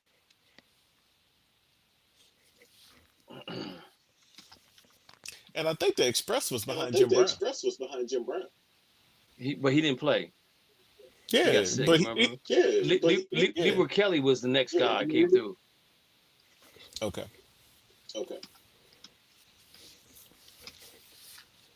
Y'all got all them championships and no Super Bowl rings. That's right. They got championships. They got a ring. They just wouldn't call Super Bowl. Hey, you got guys who lose Super Bowl to get rings. So okay, so check this out. All right, so I'm just looking up. I'm looking up everybody. James Cook, 1,621 yards this year.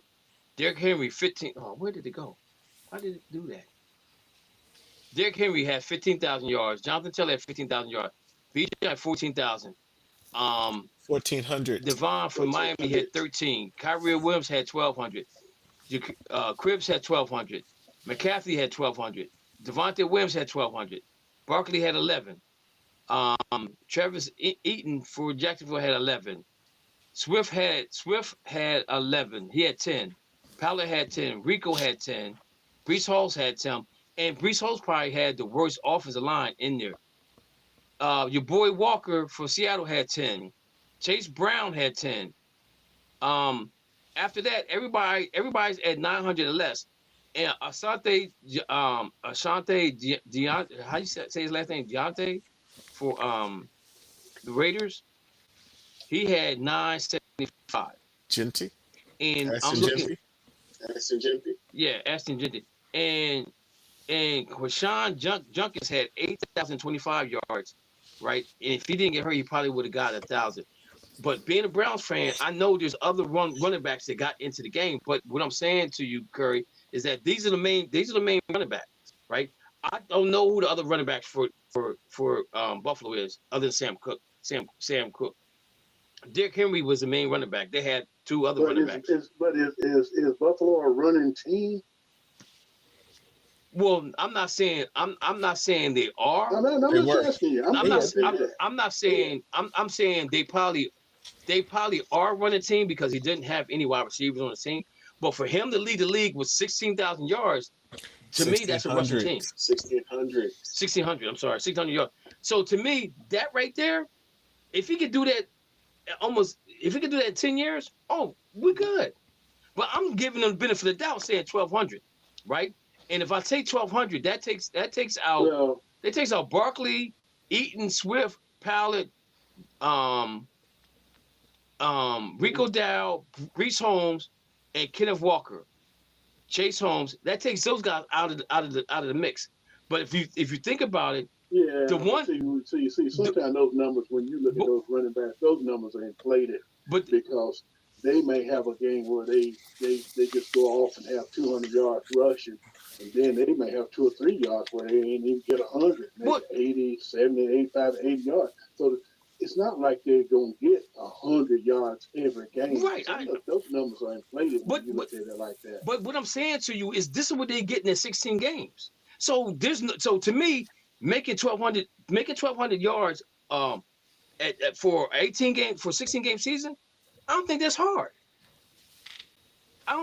No, and you're changing the stat. You're making the standard to your liking. That's not what the standard is. There's no standard. That's my whole thing. There's no a standard. What's the standard? The point is you're not going to see very many running backs in today's era that's going to make it into the Hall of Fame, and they're definitely not going to make it first ballot because, like I said, those running backs are not elite like they once were. Now, Derrick Henry is an exception to the rule. Barkley had that one good year. Do you think he's a first ballot Hall of Famer right now? Who, Derrick Henry? No, Barkley. No, I'm gonna say no because of his history of being hurt. There you go. Because of his history of being hurt. But the whole thing about it is like you look at Cribbs for Detroit. He got 1,223 yards, and he has another running back on that team that didn't get it done, right? So what I'm saying to you is that there is no standard at all. There's no standard for, okay, if you get this, you get in the Hall of Fame. And I think if you have a standard for every position, then the media doesn't really matter to the media. They have to vote you in because you met the standard. Okay. If you have no standard, then they're gonna let anybody else. Okay, so since you said there's no standard, who was the last running back that was inducted into the Hall of Fame? Oh shucks, I don't know. Curtis Martin. There you go. Let's find out. Let's find out. I think it was Curtis Martin. But I'm just saying. See, there is a standard. It's just not to your liking. But No. there is a standard. But- They're but- not just letting running backs in there. No, into the Hall of Fame just because they're getting 1,000 yards. Right now, I'm just using it as a parable to say there's a stand. I'm just saying that they have to judge every player off of something. What are they judging them off of? Is my question because nobody knows. Being the best in their era. Let me ask you a question. I'm asking you again. What was the last running back that was inducted into the Hall of Fame? I think it might have been Marshall Faulk. I'm not for sure. And how long has that been? Let's see And here. how many running backs have retired since Marshall Faulk? LaDainian Tomlinson.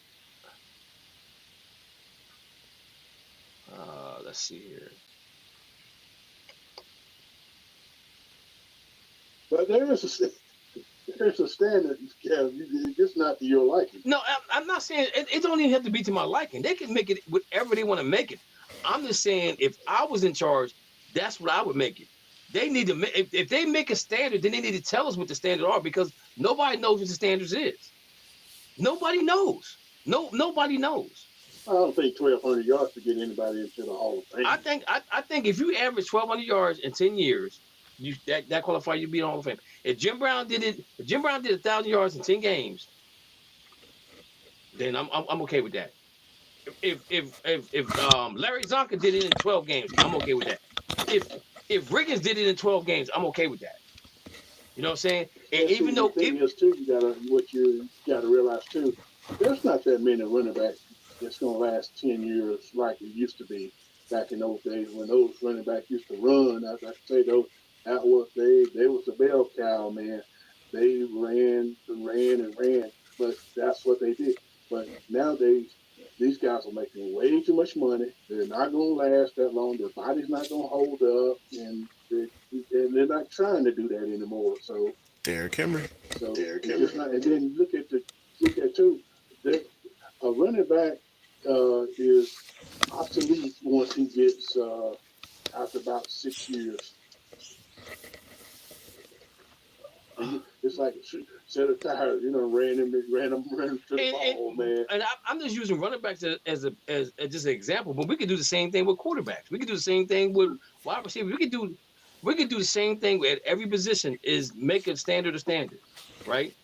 Like for example, he said Van Tarkenton played in the 70s and he's in the top 10 of passing for NFL. Top 15 passing in NFL. And as we know, the NFL has become more of a passing offense than anything else, right? So if you can do what Fran Tarkenton did, then I'm saying you should be able to get in the Hall of Fame. That's what I'm saying. I just think that if you can do what Fran Tarkenton did in the 1970s as a top in the top 15 passing, and we're talking about the 70s, 80s, 90s, and 2000s. Now we're in 2026. If you can match what he does, then I think you qualify to get in. I'm just saying that there should be some type of standard that you should get in, because if you look at it, there really and if it's off of voting, and the reason why we're talking about this is because of Tom Brady, right? I think Tom Brady should get in, right? Regardless. But they may not let him in because they don't like him, because of Spygate. But that has, to me, does that have reason to say he didn't get a Hall of Fame? But that's when I brought up the situation where if you go in the Hall of Fame, if your first ballot, get a gold star, second get a silver, third get a bronze, fourth you don't get nothing, you just get a jacket.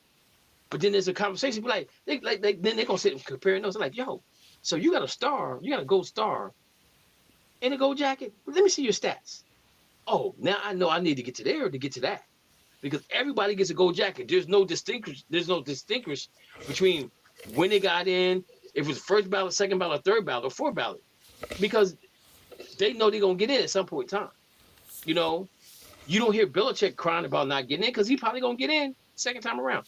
Kraft, now that's gonna be a whole different issue because he's already at I think it's 15 years. Next year, if you don't get in next year, he might not get in at all. Tom Brady's coming around, so they may not do it the first year, they may do it second year, and you're gonna have everybody on social media and sports analysts talking about he should be in. I'm not disagreeing with you, but you cheated. So that to me that holds us. I don't see where the owner should be in it anyway. That you cheated, so that's where there's question marks about your integrity of the game. Because if you think about it, you took what's the running back Reggie Bush out because he took some money in college. You took his Hall of Fame trophy out of there.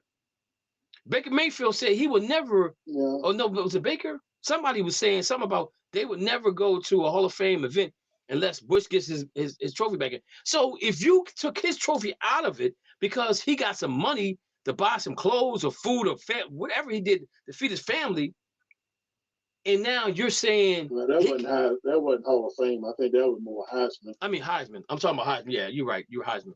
But I'm just saying when you do something like that, you're taking it. That money didn't make him play better. That dude was good. You know what I'm saying? But then again, like I said, in the Hall of Fame, if there is no standard, anybody should be able to get in.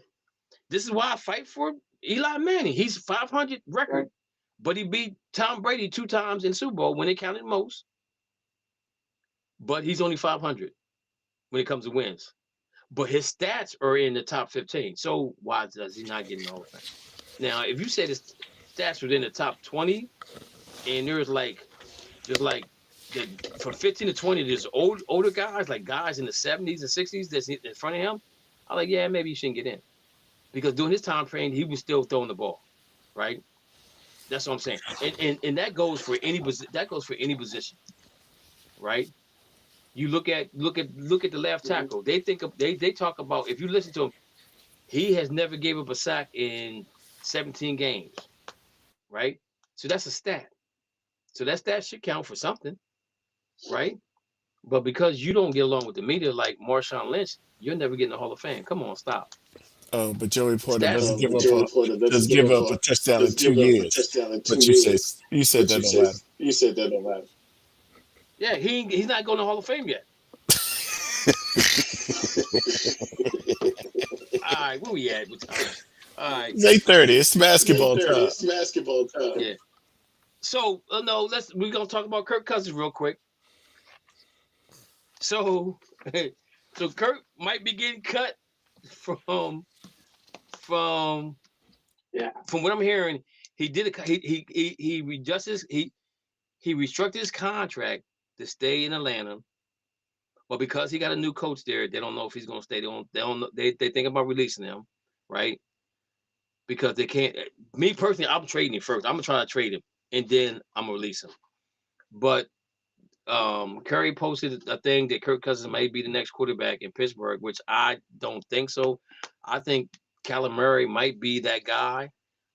There's talk of Kyler Murray being released from Arizona because they're Clint Kubiak.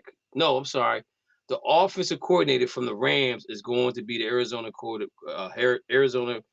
Cardinals coach. Y'all keep poaching the Rams. I'm getting sick and tired of this, man. I'm getting sick and tired of it. Stop poaching my team. Stop it. Stop it. Stop it. Y'all have 20 Curry on your squad. Curry, do you y'all got a on passing game coordinator for the running backs? Hey, attention to detail, baby. Attention to detail. So Curry, you post Mo gonna wave his hand. Curry, you post in the chat room. So I know you had mentioned Kirk Cousins before, right? But if you're Atlanta Falcons, are you trying to release him or are you trying to trade him? Because if you release him, then you got to pay that money back, right? If you trade him, then it's a certain percentage you got to play. So why not try to trade him, Curry? I just want to know your thoughts on your post. Well, I don't know if they're going to try to trade him or not, but I've been telling y'all for over a month that he's going to end up being the Pittsburgh Steelers quarterback. And I just saw that on a Steelers fan page that somebody posted on a open chat. And I thought, well, yeah, you know what? This is what I've been saying all along. So Okay. the contract is it's not even worth the paper that it's written on, man. You know, contracts can be torn up and burned up and whatever at any point in time. You can look at Jalen Ramsey, that big contract he signed down there in Miami. They traded him over there. Pittsburgh took that contract. What's to say they won't take that contract from Kirk Cousins? They're desperate right now. Well, I'm just saying, if I'm the Falcons, but if you're the Falcons, don't you try to trade him first though? Don't you try to trade him to get something back? Probably try to trade him to get something back. Okay. All right. And then the situation with the Minnesota Vikings, they fired the GM because the GM did not want. Rumors is that he did not want Aaron Rodgers in Minnesota. So now there's questions that if he's gone, could Minnesota be another destination for Aaron Rodgers? Because now he gets to play 8 games in the warm weather, underneath the dome. He's in a division that he knows very, very well. He gets to play against the Packers. Hey, you know why the GM for Vikings got fired? They said he picked the wrong quarterback, and the quarterback that he let walk is playing in the Super Bowl. I totally agree with that. They were saying that since he's been the GM, they have not had. They got maybe 1-2 Pro Bowlers out of the draft picks that he picked, and he had to go. But I think it had a lot to do with the situation that happened with Sam Darnold and letting Sam Darnold walk. But then again, that's you as a GM, you getting that information from the coach. Like, we can make this work. We can make this work. We can make this work. And it's not working. But that's just not. That's why he's out looking for a job, because he listened to the coach. His job is to make sure that he make the decision on the players, not the coach. You take the players that I select for you, and you deal with the cards that I deal you. You play the card I deal you, but he can't just sit there and listen to the coach, because otherwise you're gonna be out there. That's what happened in Miami. They're listening to the coach, and they both gone.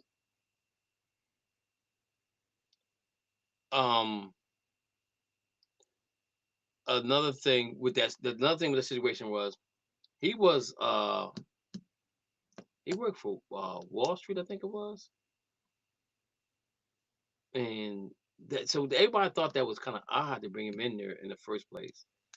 But again, like I said, there was some things about the draft picks that he made that didn't work out for him. I mean, you can't be like the Oakland A's and manage a team to almost get to the World Series under $1 million salary cap like they did back in the day. That just don't happen. You know what I'm saying? I think there's a lot of things that was involved in him not staying. But I think that situation with Sam Darnold was probably the biggest thing, because they believed in McCarthy and JJ now. And the thing about it is, JJ's been hurt for the last 2 or 3 years. Now he's going to be on the hot seat because he's been hurt, right? And so as we can see, if you allow the quarterbacks to mature in the NFL, they will produce. We've seen that so far this year, going forward with the situation in Minnesota. Quick thing before we get to football, get to basketball. Joe Brady is the head coach for the Buffalo Bills. So what's going to be the difference between him and McDermott? Wasn't McDermott offensive coordinator when he was there? What was your question? McDermott, wasn't he an offensive coordinator when he went to Buffalo? Defense. He was defense. Okay. So the whole situation. Defense coordinator in Carolina. So Joe Brady said, "I've stood on the table for Kevin Coleman." He said, "I sat on the table for Kevin Coleman." Keon Coleman, Kevin Coleman, whatever his name is. He said, "You sound like the Buffalo owner." He said, "I sat on the table for him," and then the GM gonna come out and he made it personal, man. I'm gonna say this right now: Buffalo did McDermott wrong, right? And I'm surprised that Josh Allen didn't have more input on him staying or going. Now he got Joe Brady up there, which is his offensive coordinator, which hopefully that would help things out. He did. He had a lot more influence than you think he did. Yeah, that's what I'm saying. I bet you they went and talked to Josh Allen before they fired McDermott. Well, they said he was in every. I mentioned to you guys a couple of weeks ago or last week or whenever. Didn't I ask you guys? Do you think that Buffalo fired McDermott because they knew if they kept McDermott that they were going to lose Joe Brady, and they felt like Joe Brady was probably more valuable to Josh Allen than McDermott was? So I think that was they knew that they didn't want to lose Joe Brady. I totally agree with you on that. I totally agree, because we did talk about him being on the hot seat next season. But we felt like regardless of what happened in the playoffs this year, he would still be around next season and be on the hot seat. But apparently he's not being on the hot seat. He's going to take a year off, like Tomlin is going to take a year off. I guess they'll probably go into the booth and do some announcing. Maybe they have to come back. Maybe not. Give opportunity to come back, because there might be some job openings open next year, like the Eagles. Hey, guys, I'm gonna have to jet, and I'm gonna catch up with y'all next week. All right, appreciate you, man. Appreciate you for going on. Hey, y'all have a good evening, and we'll see you soon. All right. Hey, Mo, give us an update on the NBA. It's been hot and heavy, man. Guys are freaking flying miles everywhere in the country right now. Chicago, where is Rich when I need to talk to him? Chicago got like 20 point guards right now on the team. What is going on? What is going on? What is going on right now? This is bananas right now in the NBA. Chicago did a trade, and they end up getting all these guards. So, Mo, I really don't talk about the Celtics a lot on here. And they're beating the Mavericks 32-29 right now. I guess that's what you're watching, right? I'm not actually. TV's not on. We got somebody on the line from Harrisburg, Pennsylvania. Look like, who's that caller? Is that Rich? Hello? Hello. Hello? Who am I speaking to? Hello. This is Deborah Harris. What's up, sister? Hey, brother. How you doing? I'm good. All right, glad. I don't know if you talked about it, because I just joined in. But what do you think about my Sixers dynamic backcourt? I love the Sixers dynamic backcourt. With Maxey and Edgecombe. I really and what's funny was when Boston played him at the beginning of the season, I was like, who is this dude? This guy was dunking the basketball, shooting the threes. He was doing a whole lot, right? And I'm gonna say this: I think that they can go ahead and trade Embiid and get somebody that's gonna be full time, not have to worry about minutes restrictions or things of that nature, and move on from Embiid. That's my personal opinion. But they're playing really good basketball right now. With Brook my heart. And B seems like he's trying to step up. He gonna mess up sooner or later. Trust and believe me. Well, we played tonight. We played Golden State tonight. So he hasn't stopped eating elephants and lions and tigers and bears and all that stuff. He had started that. We need to get him on a diet. If we can get him on a diet, Deb, we'd be good. We'd be good with that. Now, the thing that bothered me most was the Paul George situation, where he's out 25 games.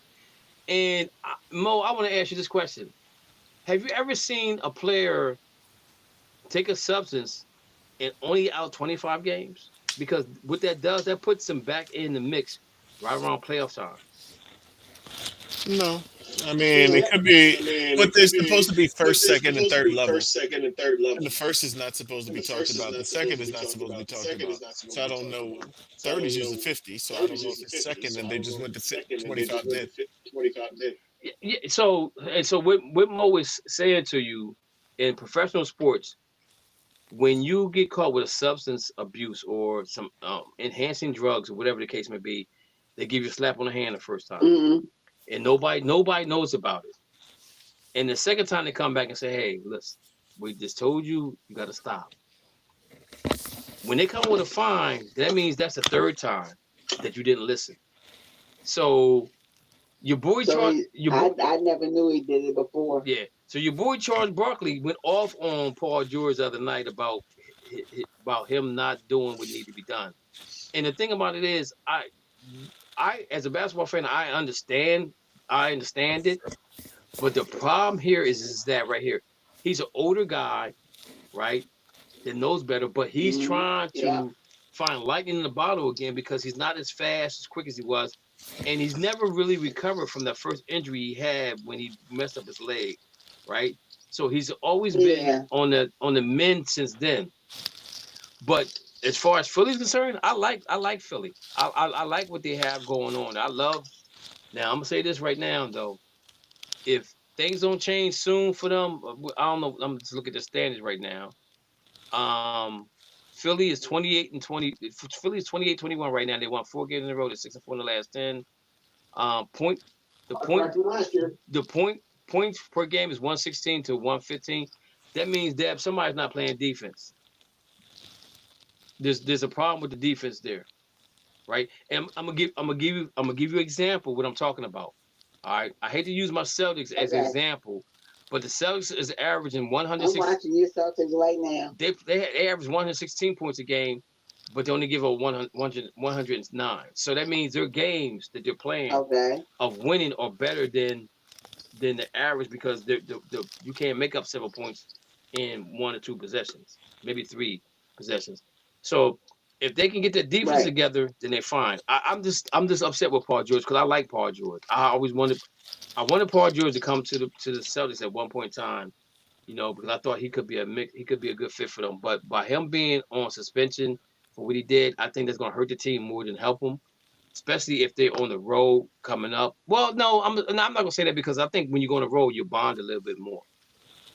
But the backcourt. We're on the road right now. We're at Golden State tonight. Oh yeah. But the backcourt, I love Edgecombe. I'm like, how the hell we let this kid get away?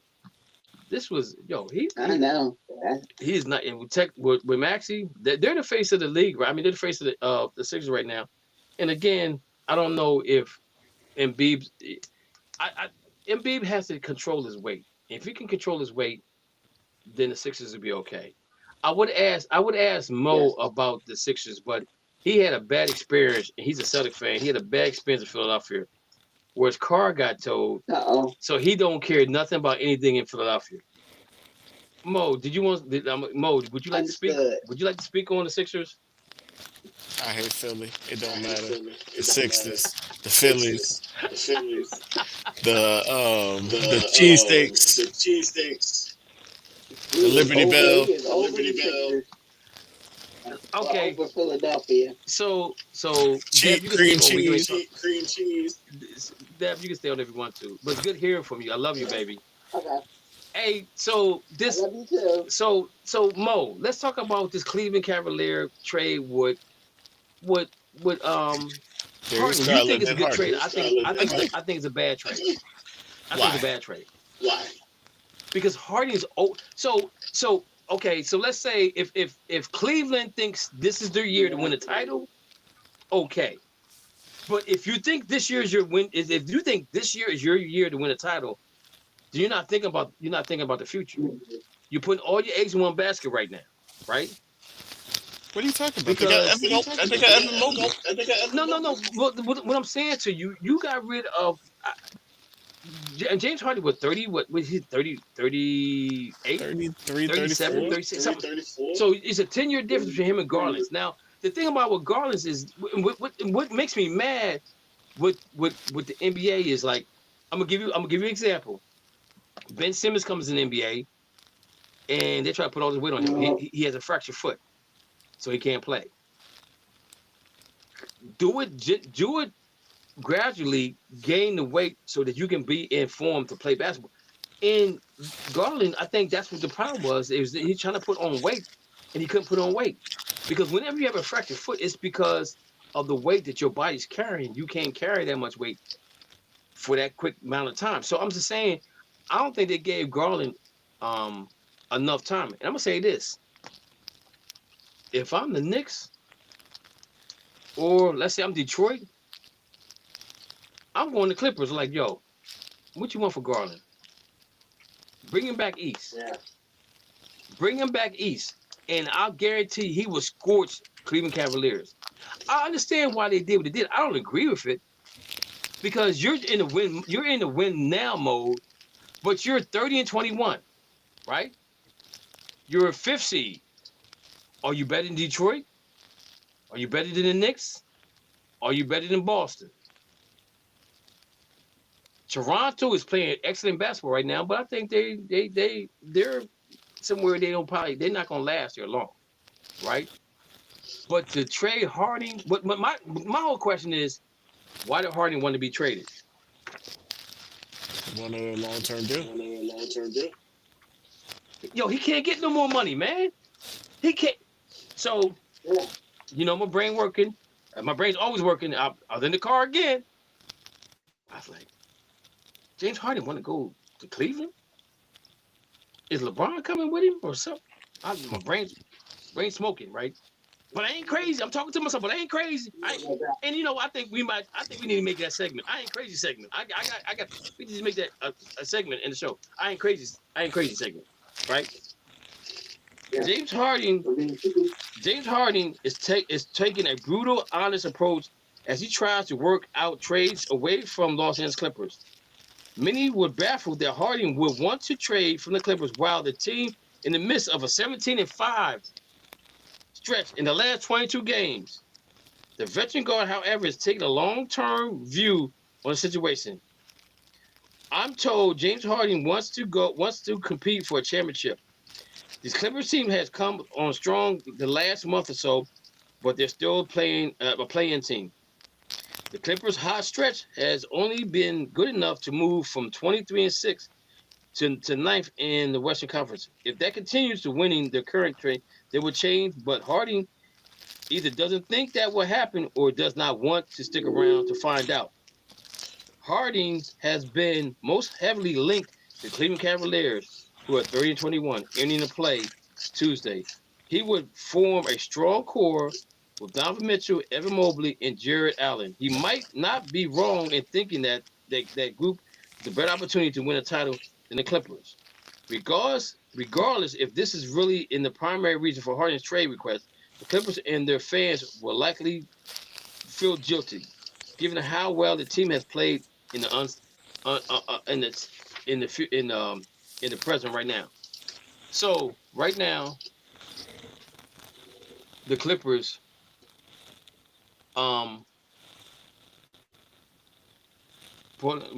Los Angeles Clippers are they're 9th, 23. They're 23 and 26, right? Lost one game. They're 7-3 in the last 10. So they're actually 6 games out of the 6th spot. I agree with you. I agree with him on that point that he don't feel like they're gonna compete for a championship. But ain't that where he wanted to go? Didn't he want to go to the Clippers? So the Clippers gave up a whole lot to get him.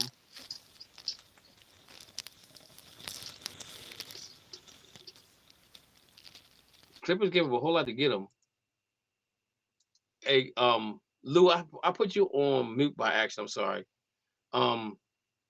Clippers gave up a lot to get him. Now he left for Garland, for Darius Garland.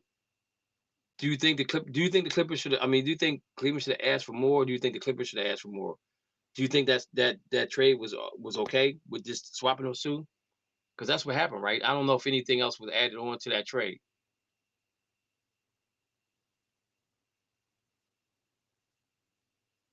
Mo? Oh, I didn't know you were asking me.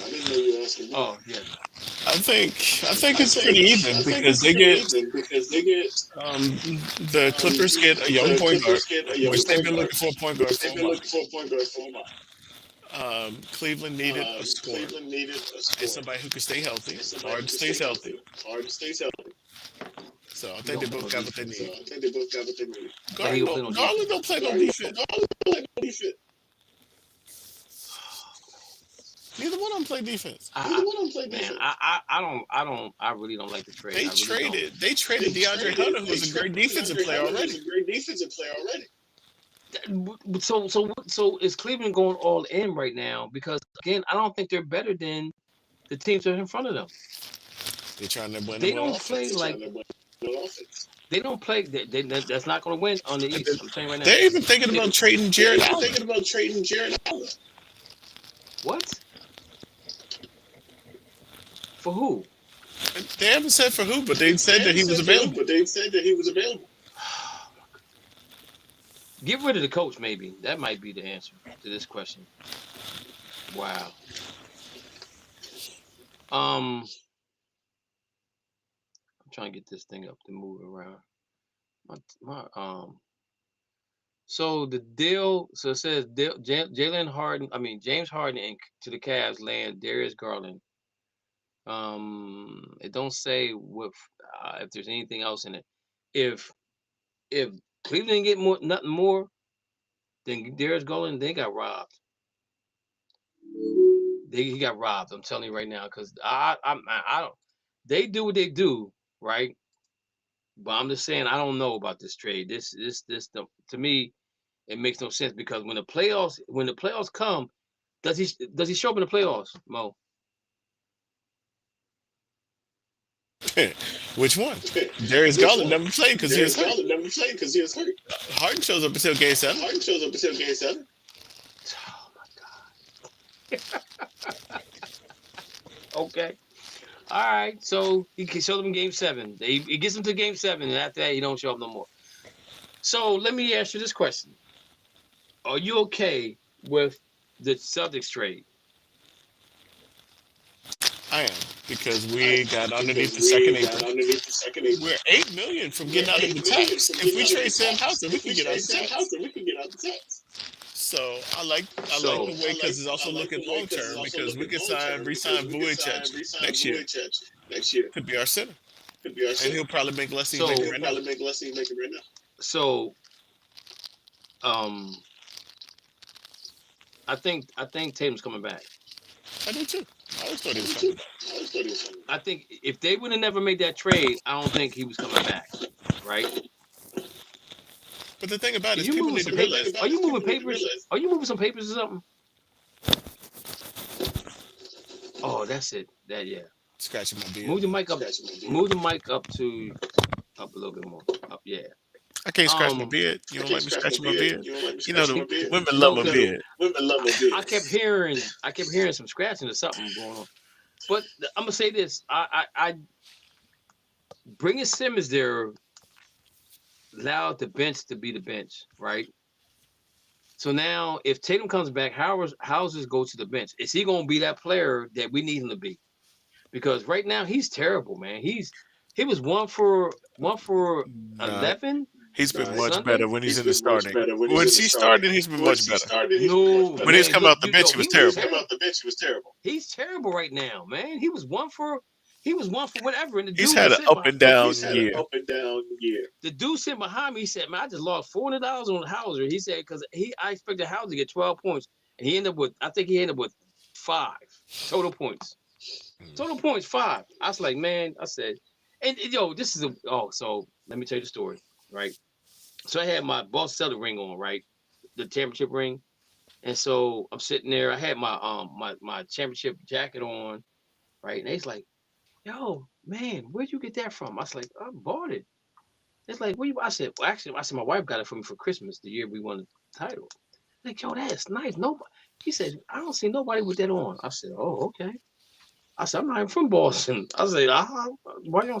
And then I had my ring on, but it's a magnet on top of the ring, right? So I took the top off because when I hit it on something, the magnet falls off. So I just had the bottom part on. So it's like, "Sir, are you related to somebody on the team?" I was like, "No, not really." Wow, what's up? That ring you got on. I said, "Oh, let me show you the whole ring." He said, "Oh, that is nice." He said, "How can I get one of those rings?" I said, "You can go online and just buy one." He's like, "What?" I'm like, "Yo, you just lost $400 on the Hauser. Go buy you a ring with $400. Man, come on. It ain't that." I said, "It's not that expensive." I said, "They're not that expensive." I said, "Go online, go to eBay, go wherever you want to go." I said, just Google it. You'll see you can buy one." Because he said, the dude told me, he said, "I lost like $1,200 in the last 4 days on the Celtics." I said, "You just betting on the wrong people." I said, "Man, I work too hard for money to do that." But Anyway, getting back to the Celtics though. Um, I don't know. My whole thing is, if this was a trade they're gonna make, they could have made this trade back in September. Why they didn't do it? Because what Chicago offered them is what they took in September. The same thing Chicago offered them. So what made them think that they didn't need that? And now well, I'm saying what it does though, center wise, that makes it strong. Because now we got him, Kata, and Gaza, and centers that we got three deep in the center. So I'm saying they doing this because of the New York Knicks, because they got Robinson, right? So you match what's his name? Vcek? Vujicic. What's his first name? J starts J something, right? And J something. I don't know. J something. I don't know. I'm gonna call him JV because I can't remember the names. I'm gonna call him JV. Okay, now he feel young. Okay, now he feel young. Yeah. So my thing Jonas, is like right? I Jonas get or it. something like that? Jonas or something like that. It's the Dvorak or something like that. I don't know, man. You got me thinking and stuttering and trying to figure out what they did here.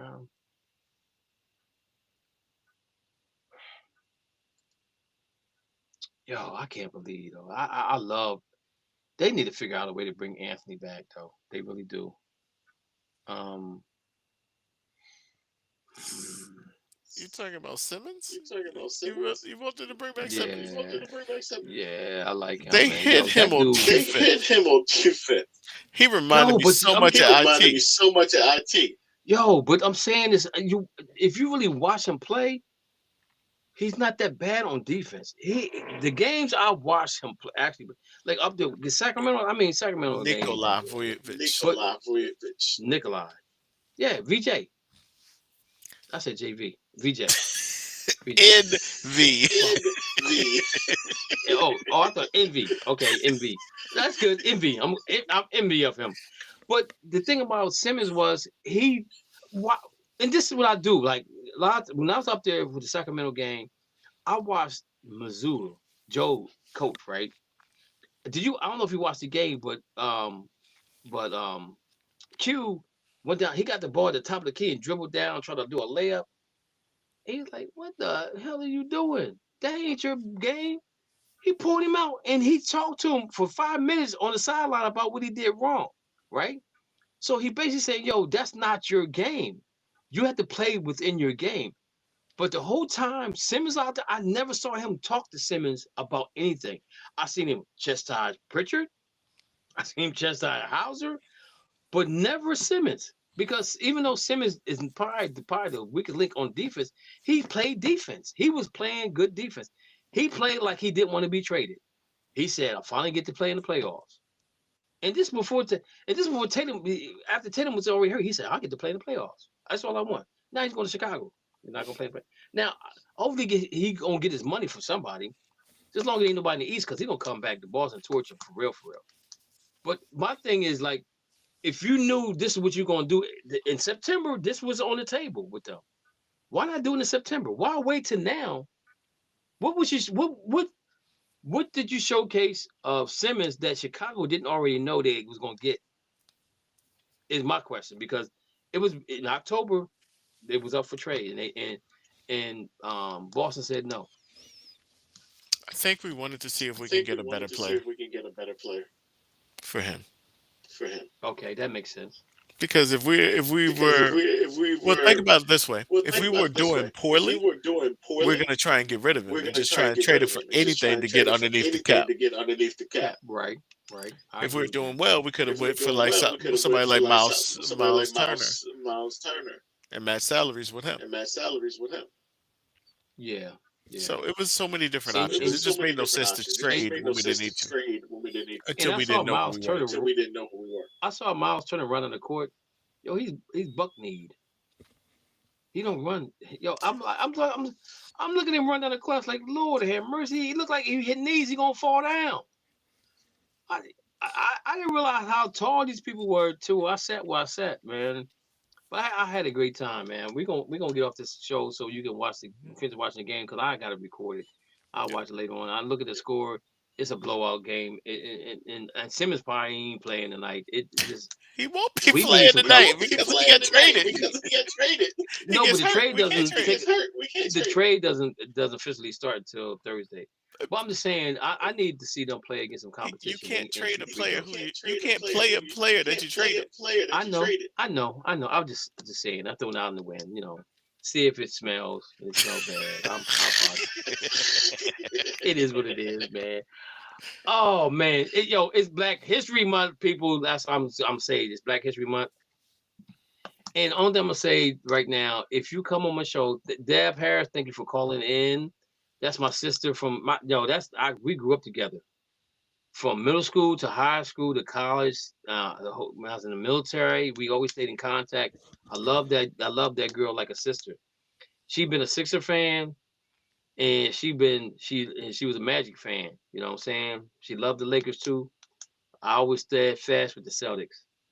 But she knows the sports, ladies and gentlemen, and she can write as well. She was supposed to come on and to do a little podcast with me and do some writing, but it never got off the ground. Hopefully, we can still get that together and do whatever. But Deb, I really appreciate you calling in. Class 84 for life. So, ladies and gentlemen, let's say this: if you call into my show, bring some Black History with you because we're gonna ask you. If you're in the podcast, if you're in the live feed, throw us some Black History. So ask us something about Black History so we can look it up. Because that's what we're gonna do this whole month of February. Even though we have 4 weeks and 2.5, 3.5 weeks in February.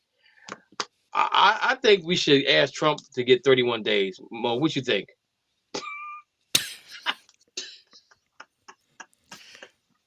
He hates Philly too. Yo, what you think, Mo? You think he's doing everything else? Why can't he give February 31 days? Or 30 days? What? Come on now. I mean, 28. He might call 29. it Trump 1, Trump 2, and Trump 3. It ain't gonna be February. Ladies and gentlemen.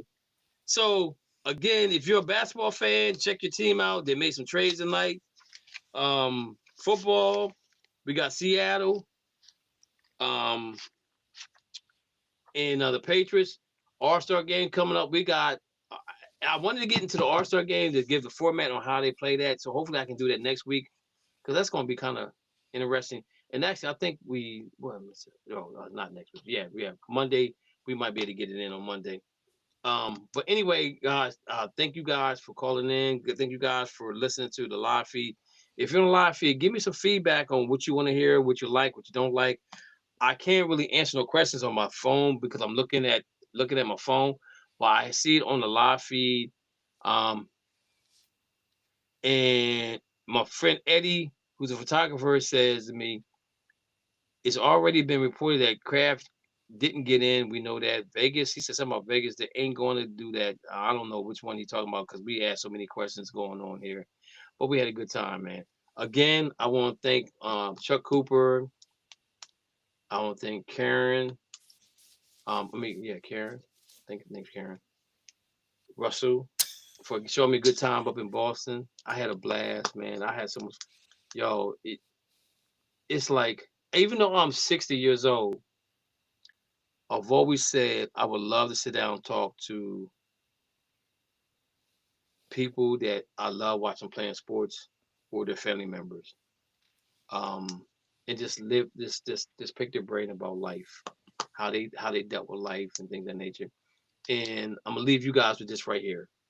The shirt I have on is Chuck Cooper, first black player to ever get drafted in the NBA by the Boston Celtics. And then I have Lloyd and I have Sweetwater, the other three that got drafted by Washington and the New York Knicks back in the 50s, right? Think about the climate in the country then. They fought for them guys to get on the basketball courts. They couldn't stay in the same hotels as the white players. They had their own. I'm thinking they had their own bus. I'm thinking they had their own bus back then. I'm hoping they had their own bus back then. But what is that noise?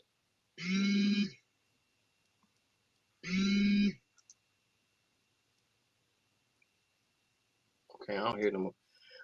But the thing about it is, if you think about where they came from into where the NBA is to now, it's amazing. Without them, there's no LeBron James. There's no Kobe Bryant. There's no Michael Jordan. You know, there's none of those guys in the NBA. So they set the standard in the NBA, and they deserve their flowers. Even though they're not here, they deserve their flowers because they've made the sacrifice. And you know, we can all say we could have never lived back then, but you had no choice but to live back then. I'm not saying. I'm gonna say this. If I was a slave, I'd be trying to run away. I'd be Kunta Kinte. They probably chop off a foot. They probably chop off a foot because I'm trying to get away. Simple as that. But again,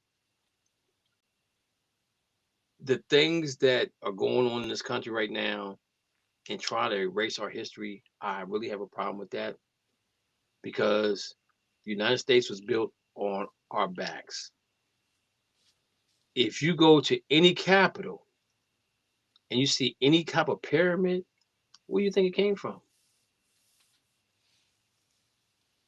It came from Africa. That's the pyramids are made. So they made pyramids over here. They drafted them up here. If you look at the capitals in the country, we had something to do with them being built. Simple as that. Simple as that. Mo, anything before we let go? I'm good.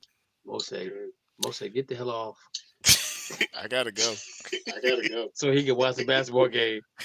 It's 50-38, man. I'm not watching the game. I'm not watching the game. I'm spend time on time. Oh, okay. Hey, If you think that, so we didn't see this Knicks score. I'm sorry. Hey, make sure you guys watch the Olympics. The Winter Olympics coming up. Make sure you watch that too. Mike, make sure you watch that. All right, guys. Hey, appreciate y'all. Appreciate y'all hanging out, man. All love, fun, peace, and hair grease, as I say in Soul Train. Well, peace and soul. Thank you for listening to the Just Us Sports Talk Show. You have been entertained in the sports world by K. Dinks from Harrisburg, Pennsylvania, the small city with a large heart, Dana the Hater Clark from St. Petersburg, Florida, and Murray E. Baskerville from Gotta Be More Careful, Baltimore, Maryland. Remember, we throw stones and we do live in glass houses. Big time players make big time plays and big time games. Stay ready to be ready. You have been listening to an In the Zone Sports Talk Radio production. Remember, you can hear us again on star107fm.com on Saturdays from 11 a.m. to 1 p.m. Eastern Standard Time. Be sure to download the Try 99 TV app on any smart device and subscribe to In the Zone Sports Talk Television. The cost is $4.95. Thank you in advance for your support.